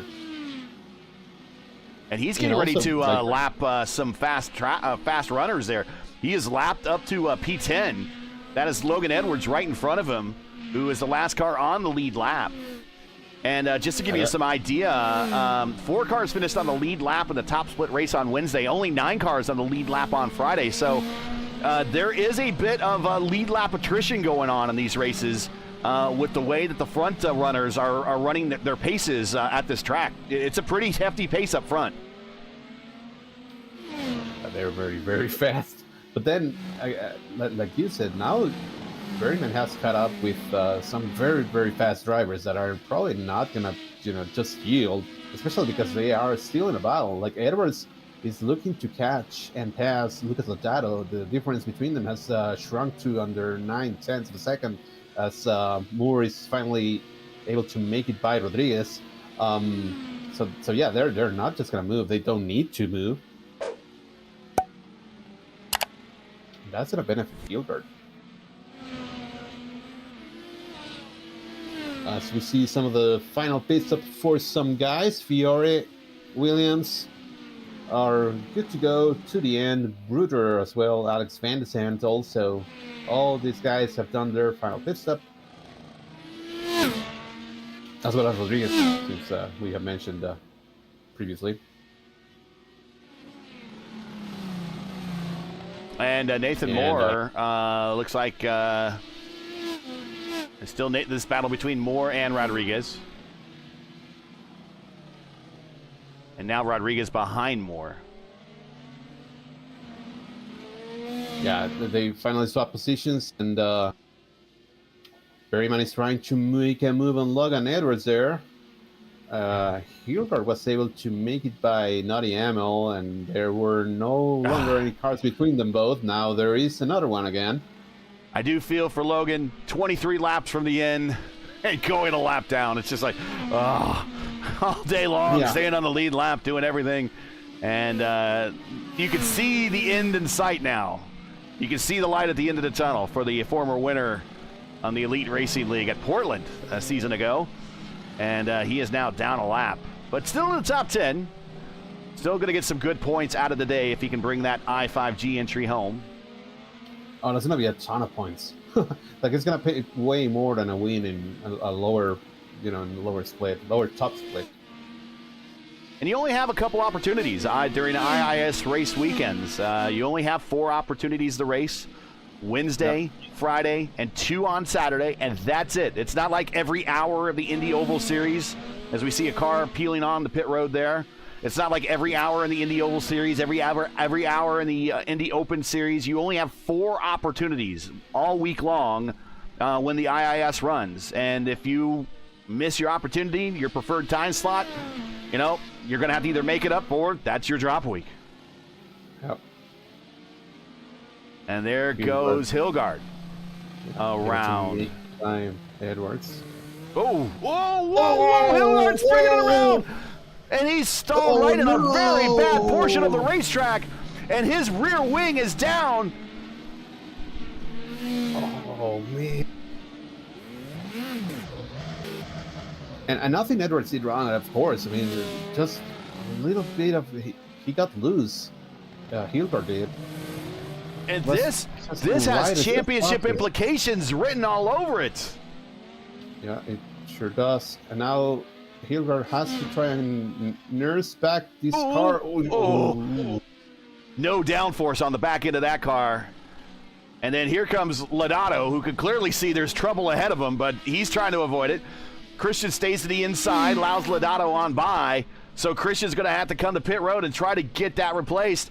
And that, I think, and I don't want to give it the old commentary jinx here, so I'm going to knock on wood, that might have just handed the win to Peter Berryman. Yeah, it would seem that way. He has a 12-second gap in front of Kevin Burrell. I guess the only, silver lining for Hilgard is that I don't think he's going to lose any spots except P2 to Burrell, actually. Because this is going to be a 5-second hold. Just they're going to change the wing. I don't think he has any further damage than that. Well, and that's a rear wing. A rear wing should be longer than a 5-second front wing fix. Because actually a front wing fix in real IndyCar racing is, 3 or 4 quick release bolts, and then it's on and then off again, or off and then on again, provided they have it set to the right setting. But a rear wing change is, and now he's down and away with the new rear wing. And now Peter Berryman decides to come to pit road and just answer it along with Burrell. So maybe this was just falling into their window anyways. Yeah, it was falling in their window anyway. So, and Logan Edwards has a black flag. That's probably a speeding penalty. He adds a black. Yeah, that would be speeding on pit road, and the cones are a lot farther up, and they're not too far off the racetrack. So you need to woe your car up very, very quickly. So that's going to be a 40-second hold for Logan Edwards, and that might actually give his 12th spot to Alex Van de Sant. Here comes Alex Van de Sant around the corner. Kind of a subpar day for Alex, who was a Pro Series driver. But he is at least keeping the car running and between the lines, and, half the battle is getting to the finish. Yeah, and a very tough battle at this racetrack. Sesmito number Chaw pit. Hilgard is able to make it by them. Barely. And now I would imagine Hilgard's got a little bit of red mist in the eyes right now. Not very happy. Oh, yes. And we just happened to be on his onboard when that happened. So that is now forever lived in infamy on the internet, which ironically I saw. We know Richie Hearn in the community, right? He's a former IndyCar driver in real world, has a win at Las Vegas. Hickey on his is a YouTuber on his YouTube channel put an incident of Richie Hearn spinning and losing a tire at Cleveland, and I posted that to Richie, and I was like, they always remember the bad spots. I know. But, Christian Hilder, he had run an amazing race up until that point, and he was closing in on Berryman. He was clearly driving super hard to stay with him, and he was doing a fantastic job. It's just that at the end of the day, when he made the move on Edwards, he actually had to change his line just a tiny bit. And now that was not going to be the repetition that he had been doing for the prior laps, and just lost it. Yeah. And on top of that, he had very well-worn tires at that point. Yeah. Red tires. Purple lap again. That's Berryman 1 minute flat with 0.2 of a second. 1:0224. 1:0224. Purple lap. Closers be closing, and he's doing this behind Lucas Lodato. So thank you for the draft, Lucas. Yeah, that's probably helping out a bit. And Lucas very much wants to stay on the lead lap. He is going to, right now, the last car on the lead lap. And, how much does Peter want to push now? He has himself a 12-second lead. He's finished with his last stop. I mean, he could show mercy here a little bit on Lucas and not put him a lap down if he wants. I don't think that's gonna happen. Yeah. Here he goes to the inside, going to the one, and Lucas cracks the throttle and allows Peter on by to move him up to, just in track position, a whole lap ahead of Lucas Lodato. Nathan Moore now last car on the lead lap in 8th.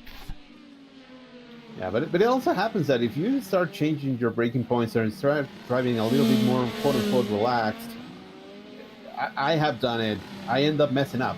So, I'd rather just, keep going, as if I have somebody behind me, maybe, not knock it down one notch, but not a lot, because otherwise you end up in, known territory, and that's where mistakes can also happen. So that's why I say I don't think that Berryman is going to change anything really. And yeah, you do run the risk of if you do kind of change your patterns. A lot of these races are built in the repetition. You can invite a bit of a loss of concentration. Yeah. All right, so Falkingham currently P3. He still needs to pit. We'll probably do it maybe in a couple of laps. And then we have Rodriguez, who's currently running P4, and we know that he's done. He's coming from here to the end of the race. And right behind him, well, not right behind him, but currently running P5, that's Christian Hildgaard.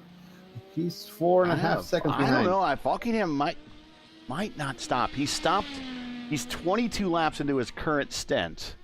Then we got 16 to go. He'll have to probably pit with 8 to go. Somewhere around there, I think. You're right. He's going to have to stop because he went 31 his last time. He's at 22 now. So if I say he needs another 8, he'll be stopping with like 8 to go, 7 to go. But the good news for him is if he wants to put on a set of reds and throw down some Red Bull laps, go right ahead. It doesn't pay any extra points, but it sure looks good.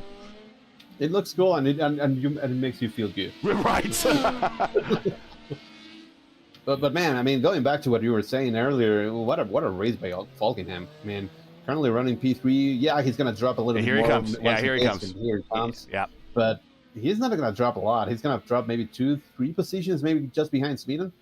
What a race for Falkingham. So I'm sure that he's gonna put on those alternate tires and go super fast. He only has 15 laps to go, so he's going to have a very, very light fuel cell compared to everybody else. The only other driver in this lineup that got any reconnaissance for that Elite Racing League race that will be next on the schedule that he's in the points lead or championship chase for is Hunter Ingrave, and he's out in 21st. He only completed 47 laps, so Hunter didn't really a chance to get much data, at least from this race, to apply to that race. But, man, Daniel's going to apply a lot of data as he comes out right in front of the leader. This is going to be interesting. But Daniel's going to have a lot of live fire information that he can apply in that Elite Racing League race on Thursday night coming up here on Elite Racing Network when we broadcast that for them for that championship. So this is invaluable information for him. Oh yeah, 100%. Repetition and driving around the place is gonna be, the best feature. So yeah, he ended up coming out right in front of our leader. Right, and right behind Moore.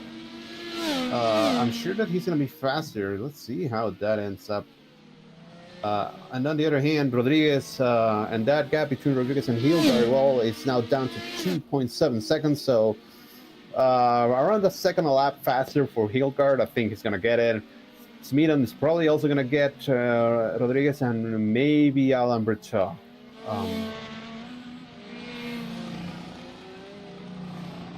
So still a lot to be decided here. Don't go anywhere. Thanks for joining us. Once again, if you are just joining us, you're watching P1's coverage of the IndyCar iRacing Series Saturday Top Split presented by 4D Racewear, coming to you from the streets of St. Petersburg. We're currently, this man right here, Peter Berryman, is your leader, and he has dominated for much of this race. We have 13 laps to go. Thanks for joining us. Make sure to smash that like button, subscribe to the channel so you don't miss out on the next race. The next IIS race for us next week will be March 28th, 2 p.m. Eastern Times. We had the Barber Motorsports Park.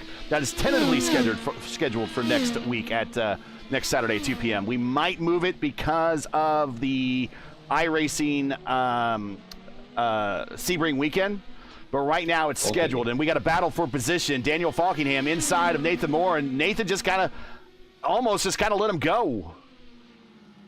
Yeah, much fresher tires. He was going to get him anyway, so I think that's a smart play, really, by Moore. Don't fight it, you know. You're going to just lose a little bit more time by doing so. Remember, everybody, we just went through a time change, and as always, for the correct time in your area, you can find everything right here at YouTube at youtube.com/@P1Broadcasting for when our next race is. So it could be Wednesday, could be Friday. For sure, it is scheduled for Saturday. We will try to keep everyone posted in the community, in their Discord server, as well as through Twitter, or X now, sorry, old habits die hard.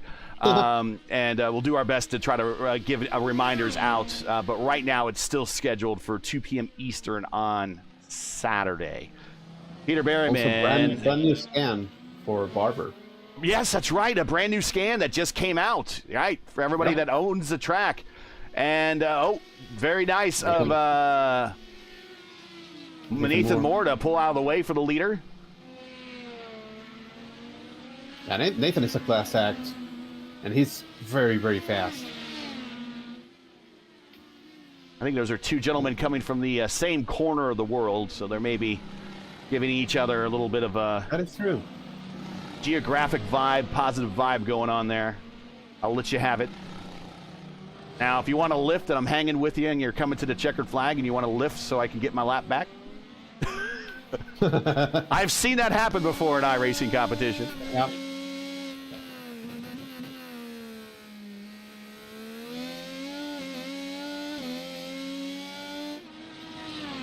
Falkingham is really trying to hustle as much as he can. He has taken out like 2 seconds of a gap between himself and Breton, who is in front of him, P6. I don't think he's going to have enough time, but he's much, much faster than everybody else around him on track. He's the fastest car on track right now. 1 minute laps he's doing as compared to everybody else who's in the 101 or 102 bracket. So, you know, it's still not carved in stone that this is going to be the he's close. I mean, he's result. a tenth away from throwing down a purple lap if he wants to, if he can do it. Smacks the wall a little bit there in the corner. That's not going to help that purple lap cause. But also, the longer he's on these red tires, the chances of that occurring now are going to decrease by the lap count. Something else that's happening, Christian Hildgaard is now just 1 second behind Rodriguez. And he's faster. He's 4 tenths faster than last time. So apparently when he hit the wall, it narrowed that car up a little bit, so it's a little bit more slipstream. That's the Jacob Oster way of making your car faster. Just smack the wall, make it narrow. Oh, all right. So, yeah, the two-step strategy didn't really work out that well. But maybe Rodriguez is going to be able to hold on to P4 here when all is said and done. I don't think he's going to be able to hold Hildgaard at all. Alrighty with Hildgaard. And again, little red mist in the eyes of Hildgaard, but if he gets around Rodriguez, he'll be able to rescue portion of this day. And then we get to ask him the elephant question in the room if he makes it to the interview room. What happened? And I'm sure he really is looking forward to answering that one, but he would like to rescue some points. And I guess coming back to third is best case scenario. He would love to get to second, but you'd be robbing Peter to pay Paul, and he'd be getting around a teammate. Not Peter Berryman, by the way. Yeah, and that's also not going to happen. Pirelli is going to be 30-something seconds in front of him, so I think he's just going to be happy to make it by Rodriguez, get on a podium. What a performance also by, and I don't think we mentioned it, but the Fiercely Forward crew. Right now, running P2, P4, and P6 with Virel, Hildgaard, and Berthaud. They have been the class of the field in many cases. Right now, they have been edged by Berryman as... Sends it just so quickly through there. Oh, almost bang wheels. I think maybe did bang wheels, at least netcode wide. going wise, coming off the corner, 14 down, or drag race down the landing strip. Oh, he's not gonna give it easy. Rodriguez doesn't want to get past. Oh, and he goes up into the gray and picks up a ton of debris on the wheels. Look at we're riding with him. Look at all the marbles, all the clag. Wow, very nice defense. And I think Hilder was like, hey, you know what? He's not going to be expecting for me to send it on 13. No, but I sure wasn't. We'll see if he sends it again right through that little kink there right before coming to the final set of corners, 13, 14. He really sent it in there. He feels real comfortable about his car. Here we go again.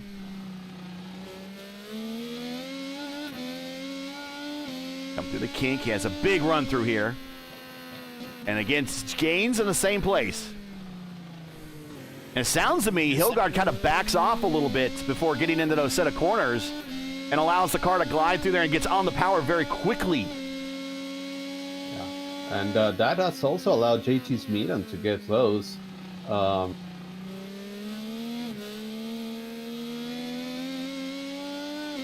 So far, Rodriguez is doing a very good job at making his car a little bit wider and preventing Hilgard from making a move. Nothing wrong with making your car as wide as possible. Exactly, especially with 6 laps to go and on a narrow racetrack, you know. We go down turn 9. Now we're going down Bayshore Drive, opposite the baseball stadium there. Oh, in the inside, and 10! He clears him. That was clean. Very nice move.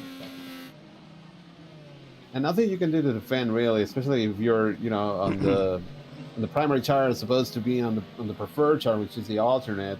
Now, Rodriguez is going to have to fend off Smeaton, who is right there. Well, it's his teammate. How much mercy does his teammate want to show on him?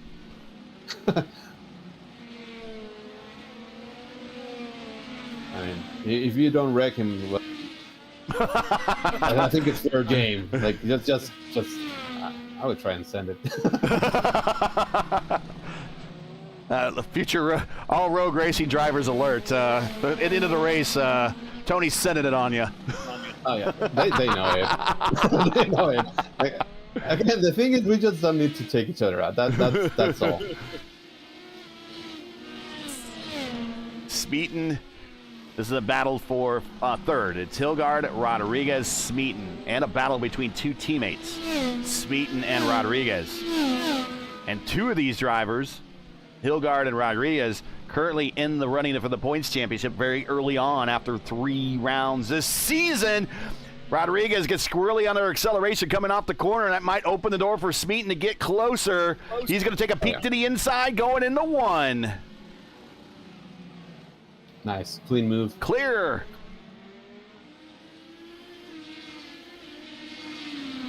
And now, I mean, Smeaton was faster than Hilgard in the last 2 laps. This one, the difference was 2/10 between them. Hilgard was faster, but I don't think this battle is done.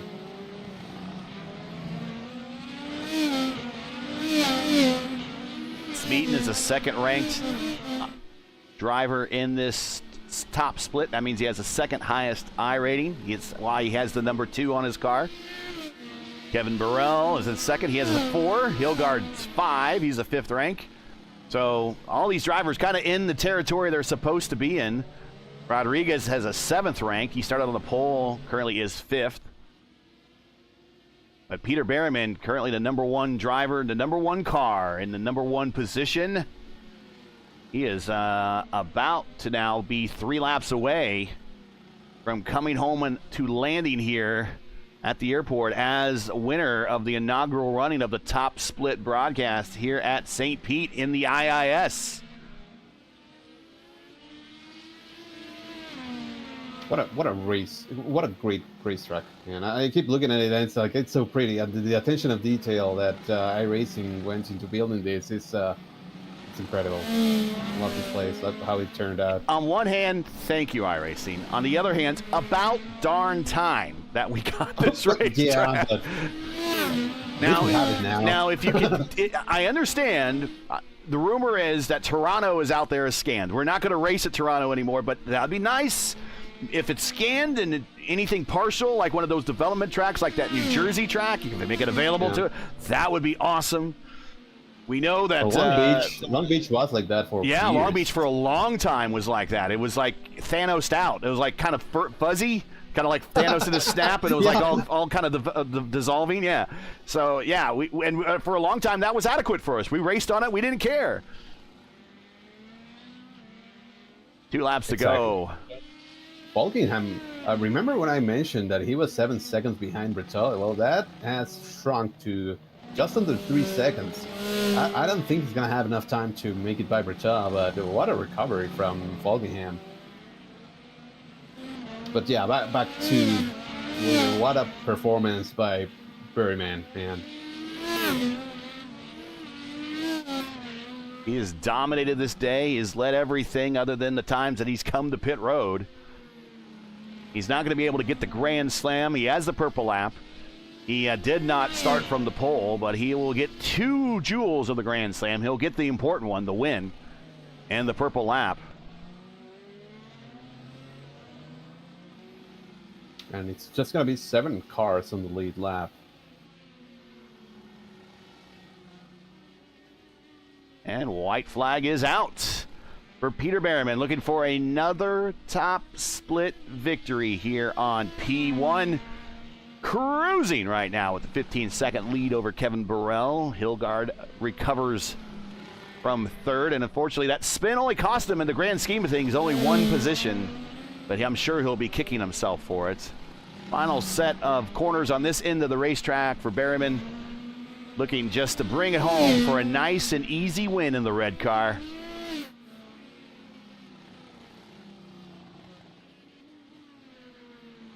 India Romeo 18, flight 1, you are cleared for landing on runway 25, and the checkered flag, Peter Berryman.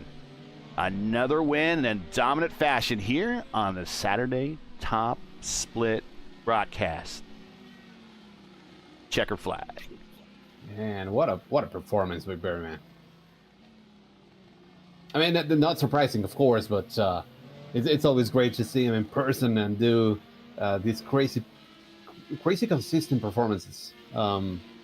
It makes me look good for picking him, but it's not like I really went out on an extreme limb or anything.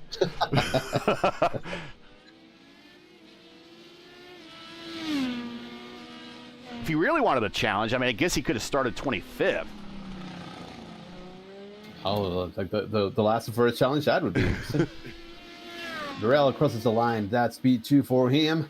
A very quiet but very good race for Kevin. I don't think we spoke a lot about him, but you know, he's also very, very consistent, and you know, he's the lead Fiercely 4 car in this race. Hilgard crosses the line, P3. Sweden, Rodriguez, Bertot, and Falkingham ended up 1 second behind him. I guess if he had another lap, maybe there had been a battle there for position. But also, what a great race for both of those guys, Bertot and Falkingham. Yeah, that was fun, and very, you know, very same pitch. And no donuts for Peter Berryman. Just like Barry Sanders when he scores. That's when he scores a touchdown. Just like Barry Sanders, just hands the ball off to the referee and acts like he's been there before. That's Peter Berryman, man. Another win for Peter. And Kevin Burrell, 2-time and defending series champion. He's won the last 2 series championships since we came from the blackout era. So he's looking for championship number 3 in a row. And he's on a run for that right now. He's off to a good start. Let's get into tonight's final results here from St. Pete. Peter Berryman with the win. Kevin Burrell in 2nd. Christian Hilgard in 3rd. JT Speed in 4th. Esteban Rodriguez in 5th. Bertot 6th. Falkingham 7th. Nathan Moore in 8th. Nadi Emmel in 9th. And Lucas Lodato in 10th. I'll figure out who's going to be Luis Gonzalez Nunez, driver of the race here. I'll have to look through the standings and apply his So Bruder actually went up 7 spots to Okay. P11, so probably him.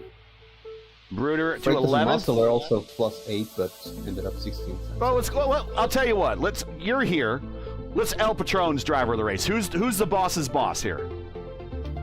All right, so I would say Bruder just because he went up 7 spots and he's not on the podium. Because otherwise, it's Berryman all day. Okay.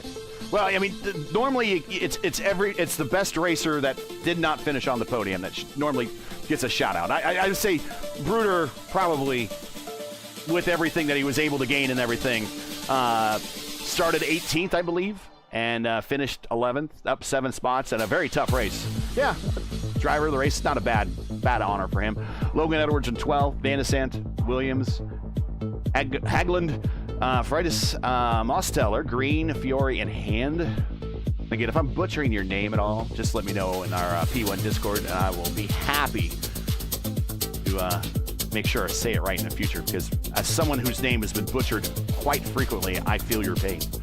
Ingrave, Lawrence, Fluginger, Curry, and Craig. Some of these drivers are going to want that finish back. They'll try to audit it out here with the last chance race later tonight here on the service.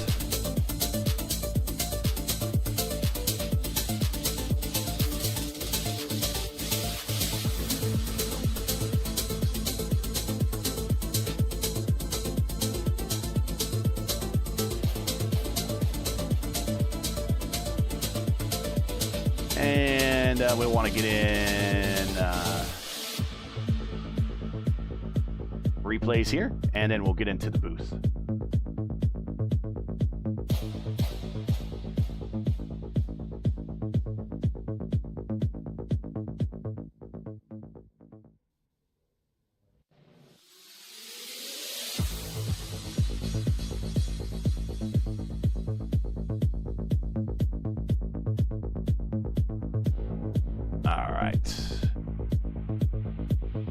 On the fly production. This is how we do it here. If I had a producer, this would be all done. I'll just be pulling people into the booth talking. I gotta cue it all up. All right, get into the booth here. Cue out the music and bring in Christian Hilgard, and he's got to know what the first question is gonna be. Oh yes, I'm sure he knows. And also let you ask some questions this time too. That'll allow me to concentrate on some more production stuff I need to do. But let's get on in here and bring in Christian Hilgard. And here is Christian Hilgard joining us, and I'll just go ahead and get it out of the way now. Incident on the racetrack kind of cost you second, but actually you're kind of running down Berryman at the moment.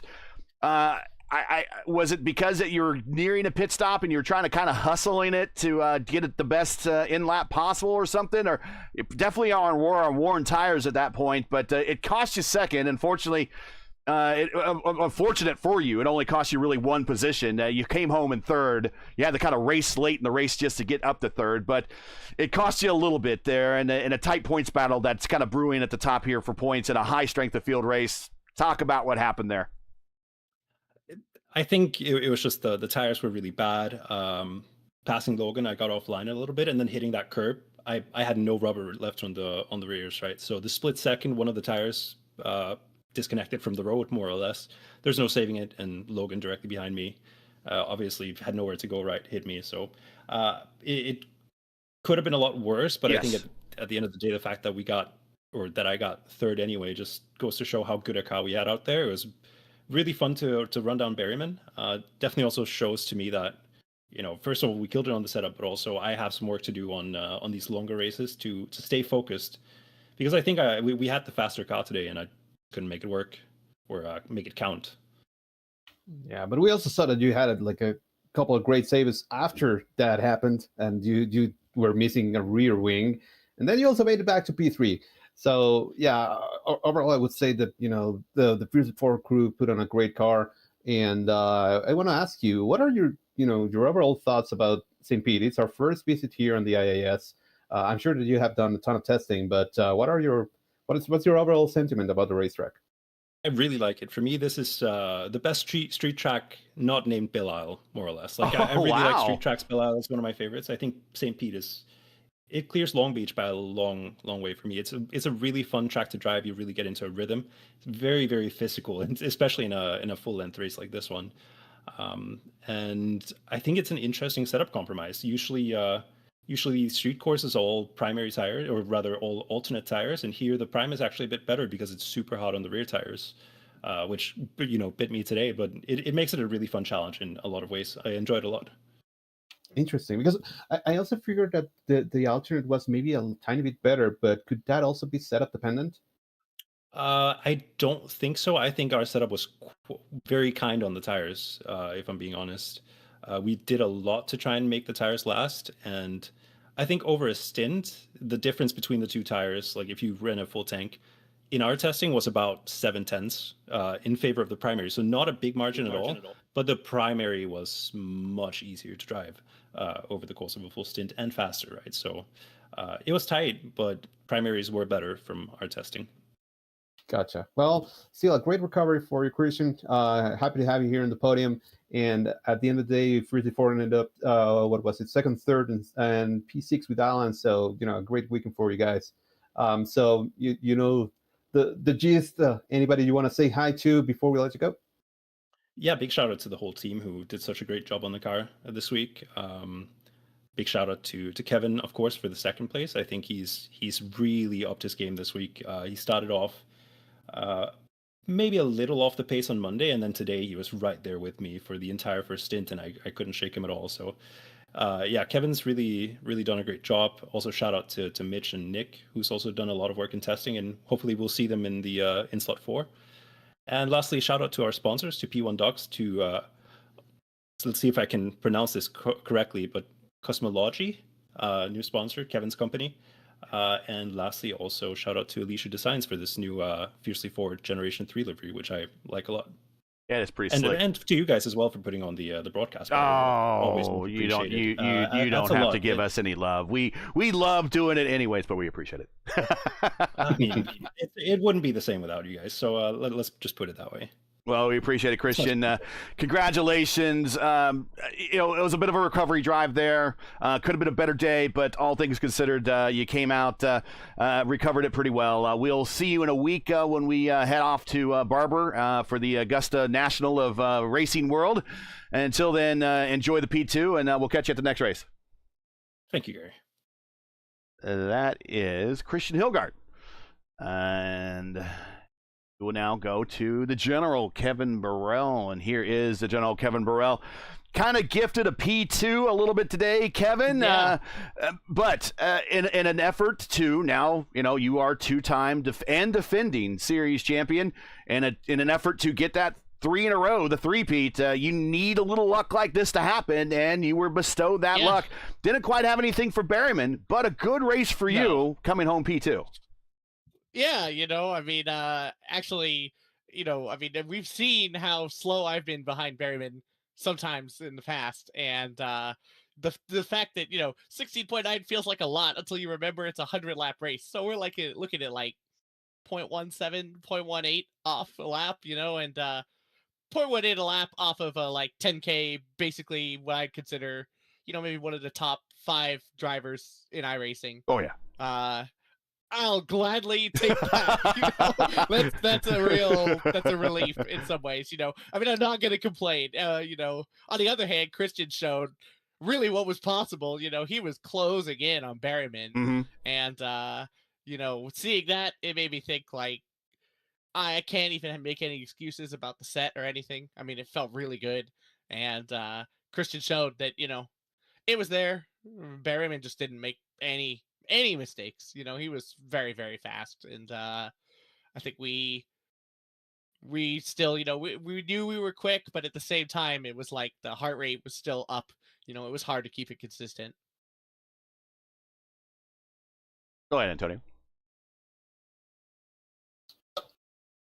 Yeah, sorry. No, I just yeah, we were talking to Christian. You guys built a rocket ship. You were very close to Peter. The entire first stint, and you were all together like first, second, and third for quite a while. Yeah. Yeah. So I'm just gonna ask you something similar to what I asked Christian. What are your thoughts on St. Pete? This is our first like real visit to a racetrack, brand new racetrack for us. Christian really enjoyed it. I imagine that you also enjoyed it, finishing P2. But what are your thoughts? Yeah. Yeah, I really enjoyed it. I mean, it's at first actually when I like just first drove around the track on the iRacing fixed set, I was like, "Oh my god, like I can't like make a couple laps around here. Like this is really hard." And it's honestly, I'm not sure if it's the hardest street track, but it definitely feels up there. It's really tough to like I think you don't get a whole lot of slip back up to each other and the corners are like pretty tough. I mean, there's not really almost none of them are simple. I mean, it's hard to keep the car like not too sketchy at the rear, but also not a total plow box.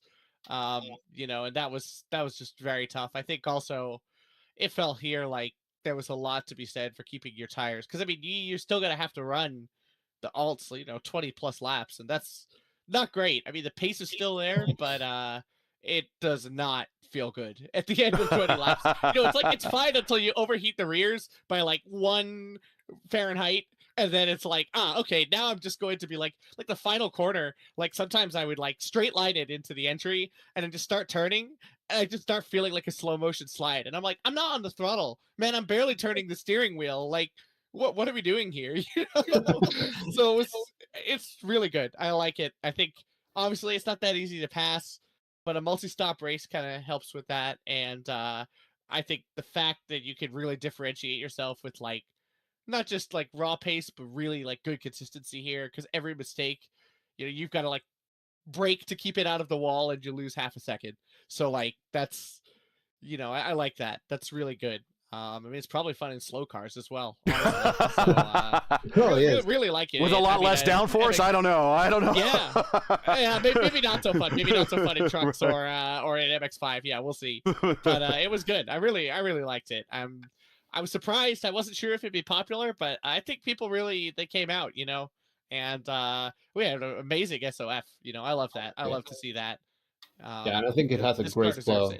Yeah, and it has a great flow, and it allows you to just get into pretty much a rhythm. Wondering about turn 8.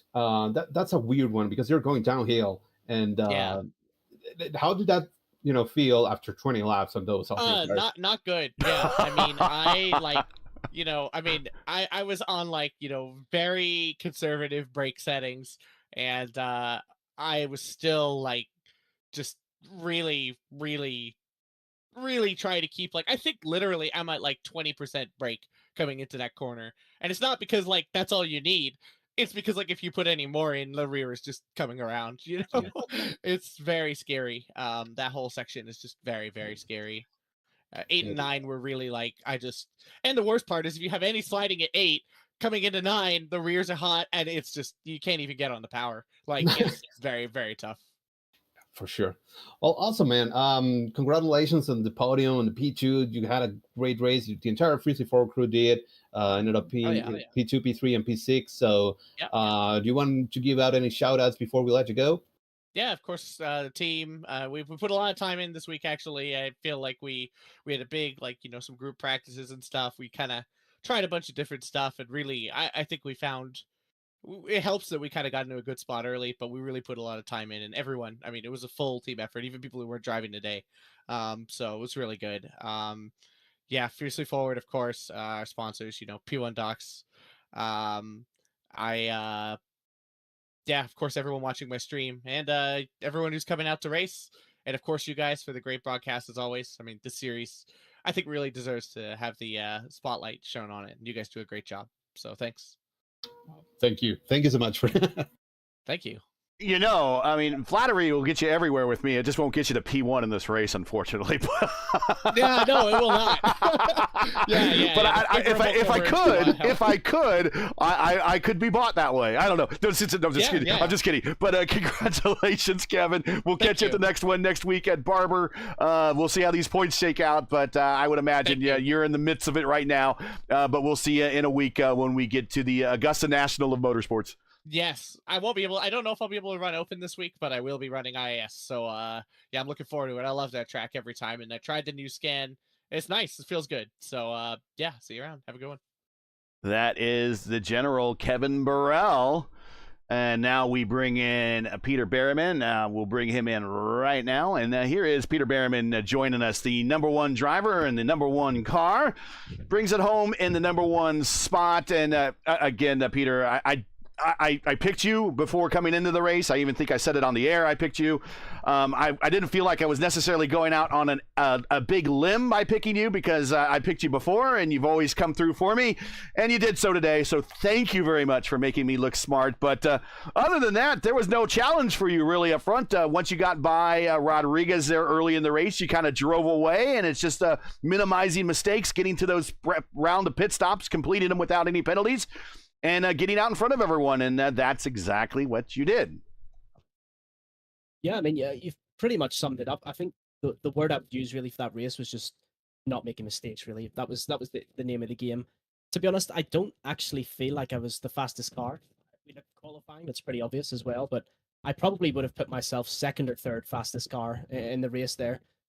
Track position obviously helped me at the start. Esteban tried the two stop, which was a little bit surprising. So I knew at the beginning I needed to get the track position quickly to try and build the gap. I wasn't 100% sure if it was going to be that close or not. But obviously halfway through the race or so, I sort of knew that he was kind of nowhere and it was just me and Christian. But yeah, Christian put me under immense pressure for pretty much that entire race until he had his issue. And yeah, I sort of expected at some point he was probably going to get there. I felt like I was kind of drowning the whole race where I was really just about hanging on. And yeah, as long as I didn't make any mistakes, obviously I was going to make him work for it. But yeah, I think I got a bit lucky in the end with his mistake took off quite a bit of pressure. Yeah, gotta say, Peter, you put on a clinic and a fantastic race, but I'm sure there was something that was a little bit difficult. What would you say was the most toughest part of that entire race? Because you have to make sure that you keep your concentration for the entirety of of each one of the stints. You have to manage the tires, especially at the end when they start becoming worn and overheated. You have to deal with traffic. You have to make sure that your pit stops are flawless, etc. What was the hardest part for you in this race? I think especially in these long races, most of the time it's a mental thing, especially in this type of race, right? It's very, very easy to see the car behind putting pressure on you, and then you start to think to yourself, okay, I really need to find an extra 1/10, 2/10. Then you start overdriving, and that's when it's very easy to destroy tires, clip a wall, start making mistakes, and you actually make things a lot worse than what they would be if you just sort of relax and let things be what they are. So I'd probably just say managing the mental side of it and not really panicking when the pace doesn't look as strong as maybe you would like. Obviously, it's nice to look at the relative and see the gap growing and you can relax and just hit your marks. But yeah, I think for the most part, it was just a mental thing today, just focusing on not making mistakes. Awesome. Yeah, that makes total sense. I've been asking everybody, what are your thoughts on St. Pete? This is our first visit to this place, a newly scanned racetrack by iRacing, which looks amazing, and driving it is very fun. But what are your thoughts on it? Do you like it? I mean, I imagine that you do, especially being on the top step of the podium. But what are your thoughts on the racetrack? I like it quite a lot. I think pretty much every track that's on the IndyCar schedule, for the most part, I'm a fan of. I like IndyCar in real life, so it's hard for me to sort of hit a track on this schedule. If I had one criticism of this track, I think it's the turn 9, the bump at the apex. That bump is horrible. It needs to go. But outside of that, the track is obviously very nice to drive. Yeah. Well, awesome, man.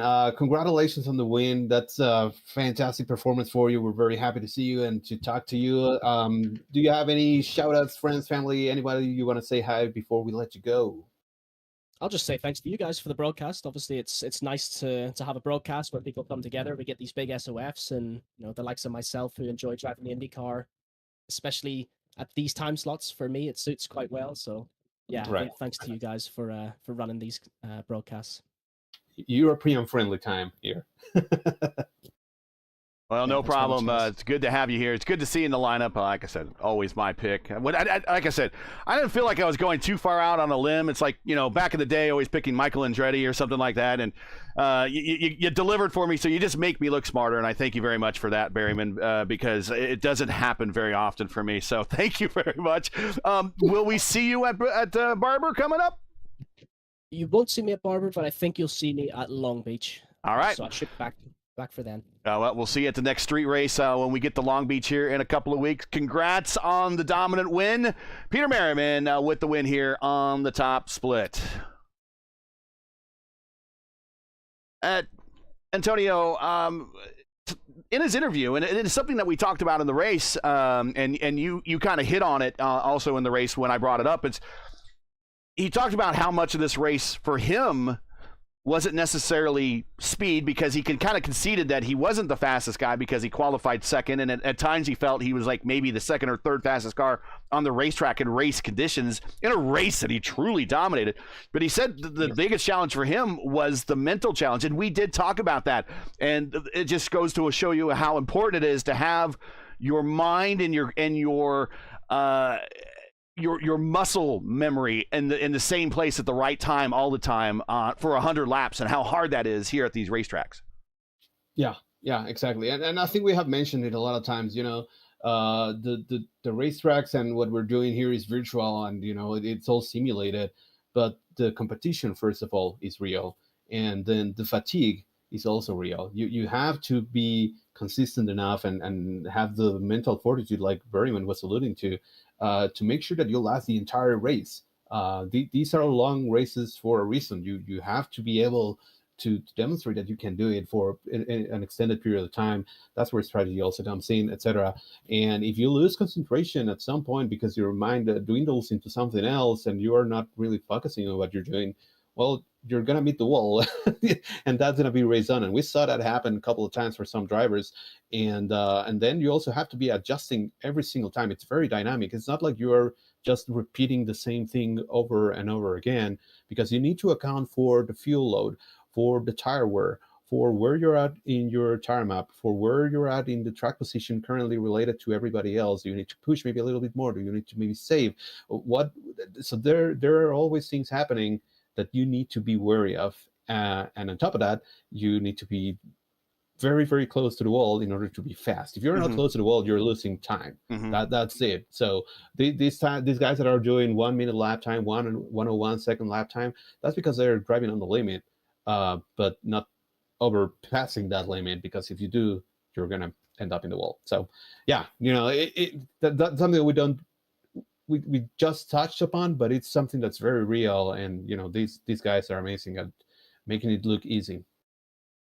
Now we move on to another, it's an old racetrack, but a refresh scan, first refresh scan, I think, of Barber in quite a while.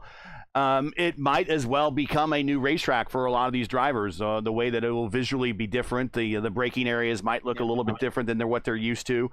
Do they scan in the mannequin too? Is the mannequin there? I don't know if they have the mannequin. Yeah. Georgina is there. Yes. Yes. Okay. So they can at least use her as a braking zone point. But it's going to be a new kind of view for us racetrack wise coming up here for the Augusta National of Motorsports down in Birmingham there at Barber Motorsports Park.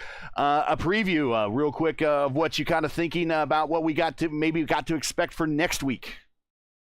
And I love Barber. I think it's one of the most unique racetracks in the U.S., and it has a ton of character. And then of course you have all these art installations and all these cool things around it. But the track itself is, it has a lot of character.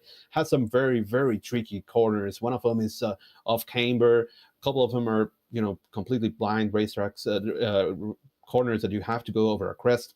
There are not that many passing opportunities, but it does make for some desperate moves, and it typically is a very interesting race.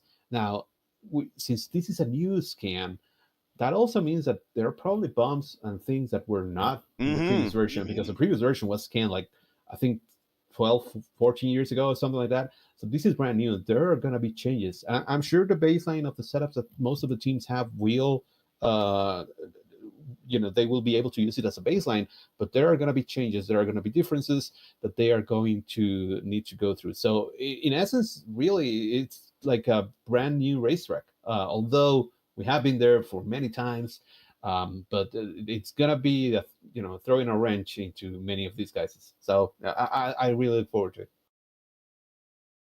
Yeah, I do too. New scans, always get to see the increases in graphics that these developers are putting into here at iRacing, and we certainly do appreciate that. But if they got some old files of Toronto out there, hey, put them out there.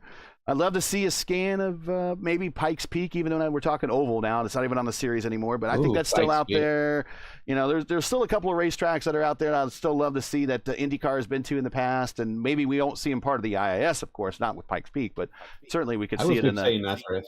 Yeah. I will keep saying Nazareth. Look, my argument is with places like Nazareth and Riverside and Texas World Speedway and Ontario is... all you have to do is look at iRacing Super Speedway, and they can't come back and tell me that, well, we got to go out there and scan it, because there is no scan involved with iRacing Super Speedway. that racetrack does not exist, and in someone's mind. That's it. But other than that, we're just giving iRacing grief here. We do appreciate everything, and it's just great to have. For now, we've had it now a couple seasons in a row where we got Nashville. Now we got Portland, and now we have St. Pete added. And, maybe if one of these days we can get lucky, and if they are going to scan, maybe they scanned Arlington. We don't know. But I think they did. Oh, that'd be awesome if they did. Or at least it's hopium.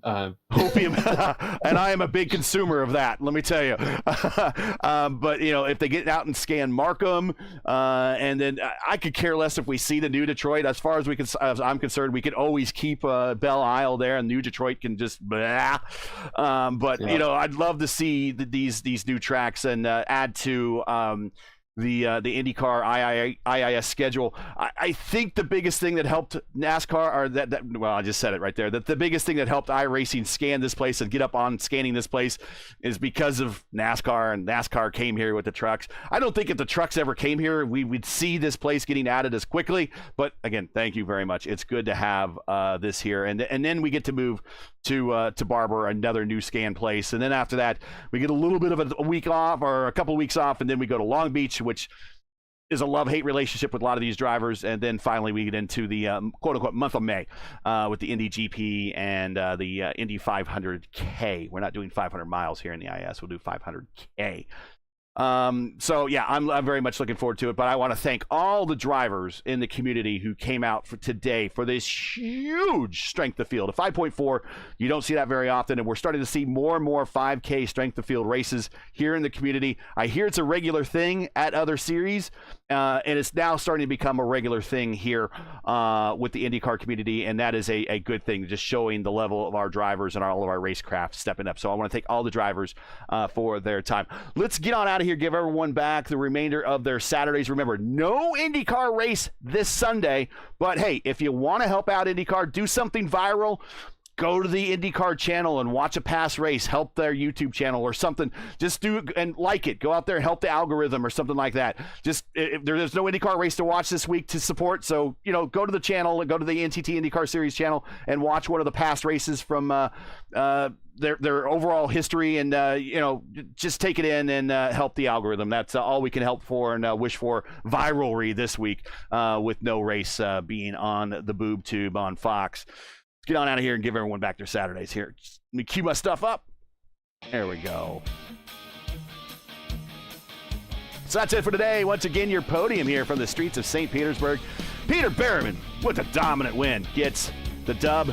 Kevin Burrell and his chance and attempt now to go 3 straight championships in the IIS comes home second. That's going to help his campaign. And Christian Hilgard could have been a better day, but still rescues it and comes home in third. Join us again in next week, actually, next coming weekend. Now, we're tentatively scheduled it for March 28th. We might reschedule it to either Friday or Wednesday. We have not decided on that yet. So just pay attention to the channel. You'll know when it changes if you're not already involved in the iRacing IndyCar community in the IndyCar Discord server, iRacing IndyCar Discord server. We will try to make everyone aware of what's going on, whether it be through X, posts, community posts here on YouTube, or, maybe if we can use Insta or whatever, we can do that as well. But we'll try to get everyone out ahead of if we do change the time. But right now, tentatively scheduled March 28th, 2 p.m. Eastern Time, round 4 of the 2026 campaigns. Teams and drivers head to a very familiar but an all-new Barber Motorsports Park road course. Coverage should start around 2 p.m. Eastern Time. That is if it's on that Saturday. And as always, for the correct time and area, you can find everything right here at YouTube at youtube.com/@P1 Broadcasting. Hey, we love bringing these races to you, but they're not easy, require time and money to produce. If you share our passion for the sport of IndyCar and enjoyed our coverage of the IndyCar iRacing Series Top Split broadcast, please take time to visit our GoFundMe page. The link is in the description, and donate to our 2026 broadcast fund. You can also send us super chats as well. We do realize times are tough, so any contribution would be greatly appreciated. Thank you for watching. Make us a part of your YouTube viewing whenever we show up on Saturdays for NTT IndyCar race weeks, or non-race weeks in this case. Now, as you know, the YouTube algorithm game is not an easy one, so please help support P1 with the weekly grind. Leave a comment below. Let us know you thought of today's race. If you enjoyed today's coverage, support us by smashing like in the video. If you're new, click subscribe, and while you're at it, hit the bell for weekly reminders so missing out more P1's other iRacing programming, including tomorrow. It's going to be, I think you're going to be in this, Antonio. Round 5 of Season 4 of the Vote of Indy Oval Series in Chicagoland for the Vote of Chicago 225. You're going to be there? I'll be there. That's one of your tracks. I know you do pretty well there. So Votive has no less than 40 Indy cars starting each of their races this season with an incredible 95% green flag racing average. So if you want to see a race with a lot of wheel-to-wheel racing action without a lot of laps of eye pacing, then check out the Votive Indy Oval Series this Sunday at 8 p.m. Eastern Time right here on P1. P1's IndyCar iRacing Series Saturday Top Split coverage is presented to you by 4D Racewear. Check out their line of made-for-sim racing gloves, shoes, and apparel. Visit them today at 4dracewear.com. You can click on the link in the description. For business inquiries to learn more about P1 and what we do, like us on Facebook. You can follow us on X and Instagram. You can follow all of our social links on Linktree. You can check those out in the description. So, for El Patron, Antonio Estrada, Ryan Walker would have been here. Ryan Skywalker would have been here, but unfortunately, internet let him down, unfortunately. So he will be back in our future broadcasts for sure. Everyone at 4D and here at P1, I'm Gary Gatto saying all thanks for watching, and all of our men and women serving in the military and as first responders, especially those in the skies and the seas in the Middle East right now. Godspeed, God bless, and come home safe. All I have to say is just, again, pay attention to the channel, but right now, tentatively scheduled, catch us again next week, next Saturday, March 26th. 2 p.m. Eastern Time at Barber for the next race of the IndyCar iRacing Series Saturday Top Split right here on P1. We'll catch you later. Have a good weekend.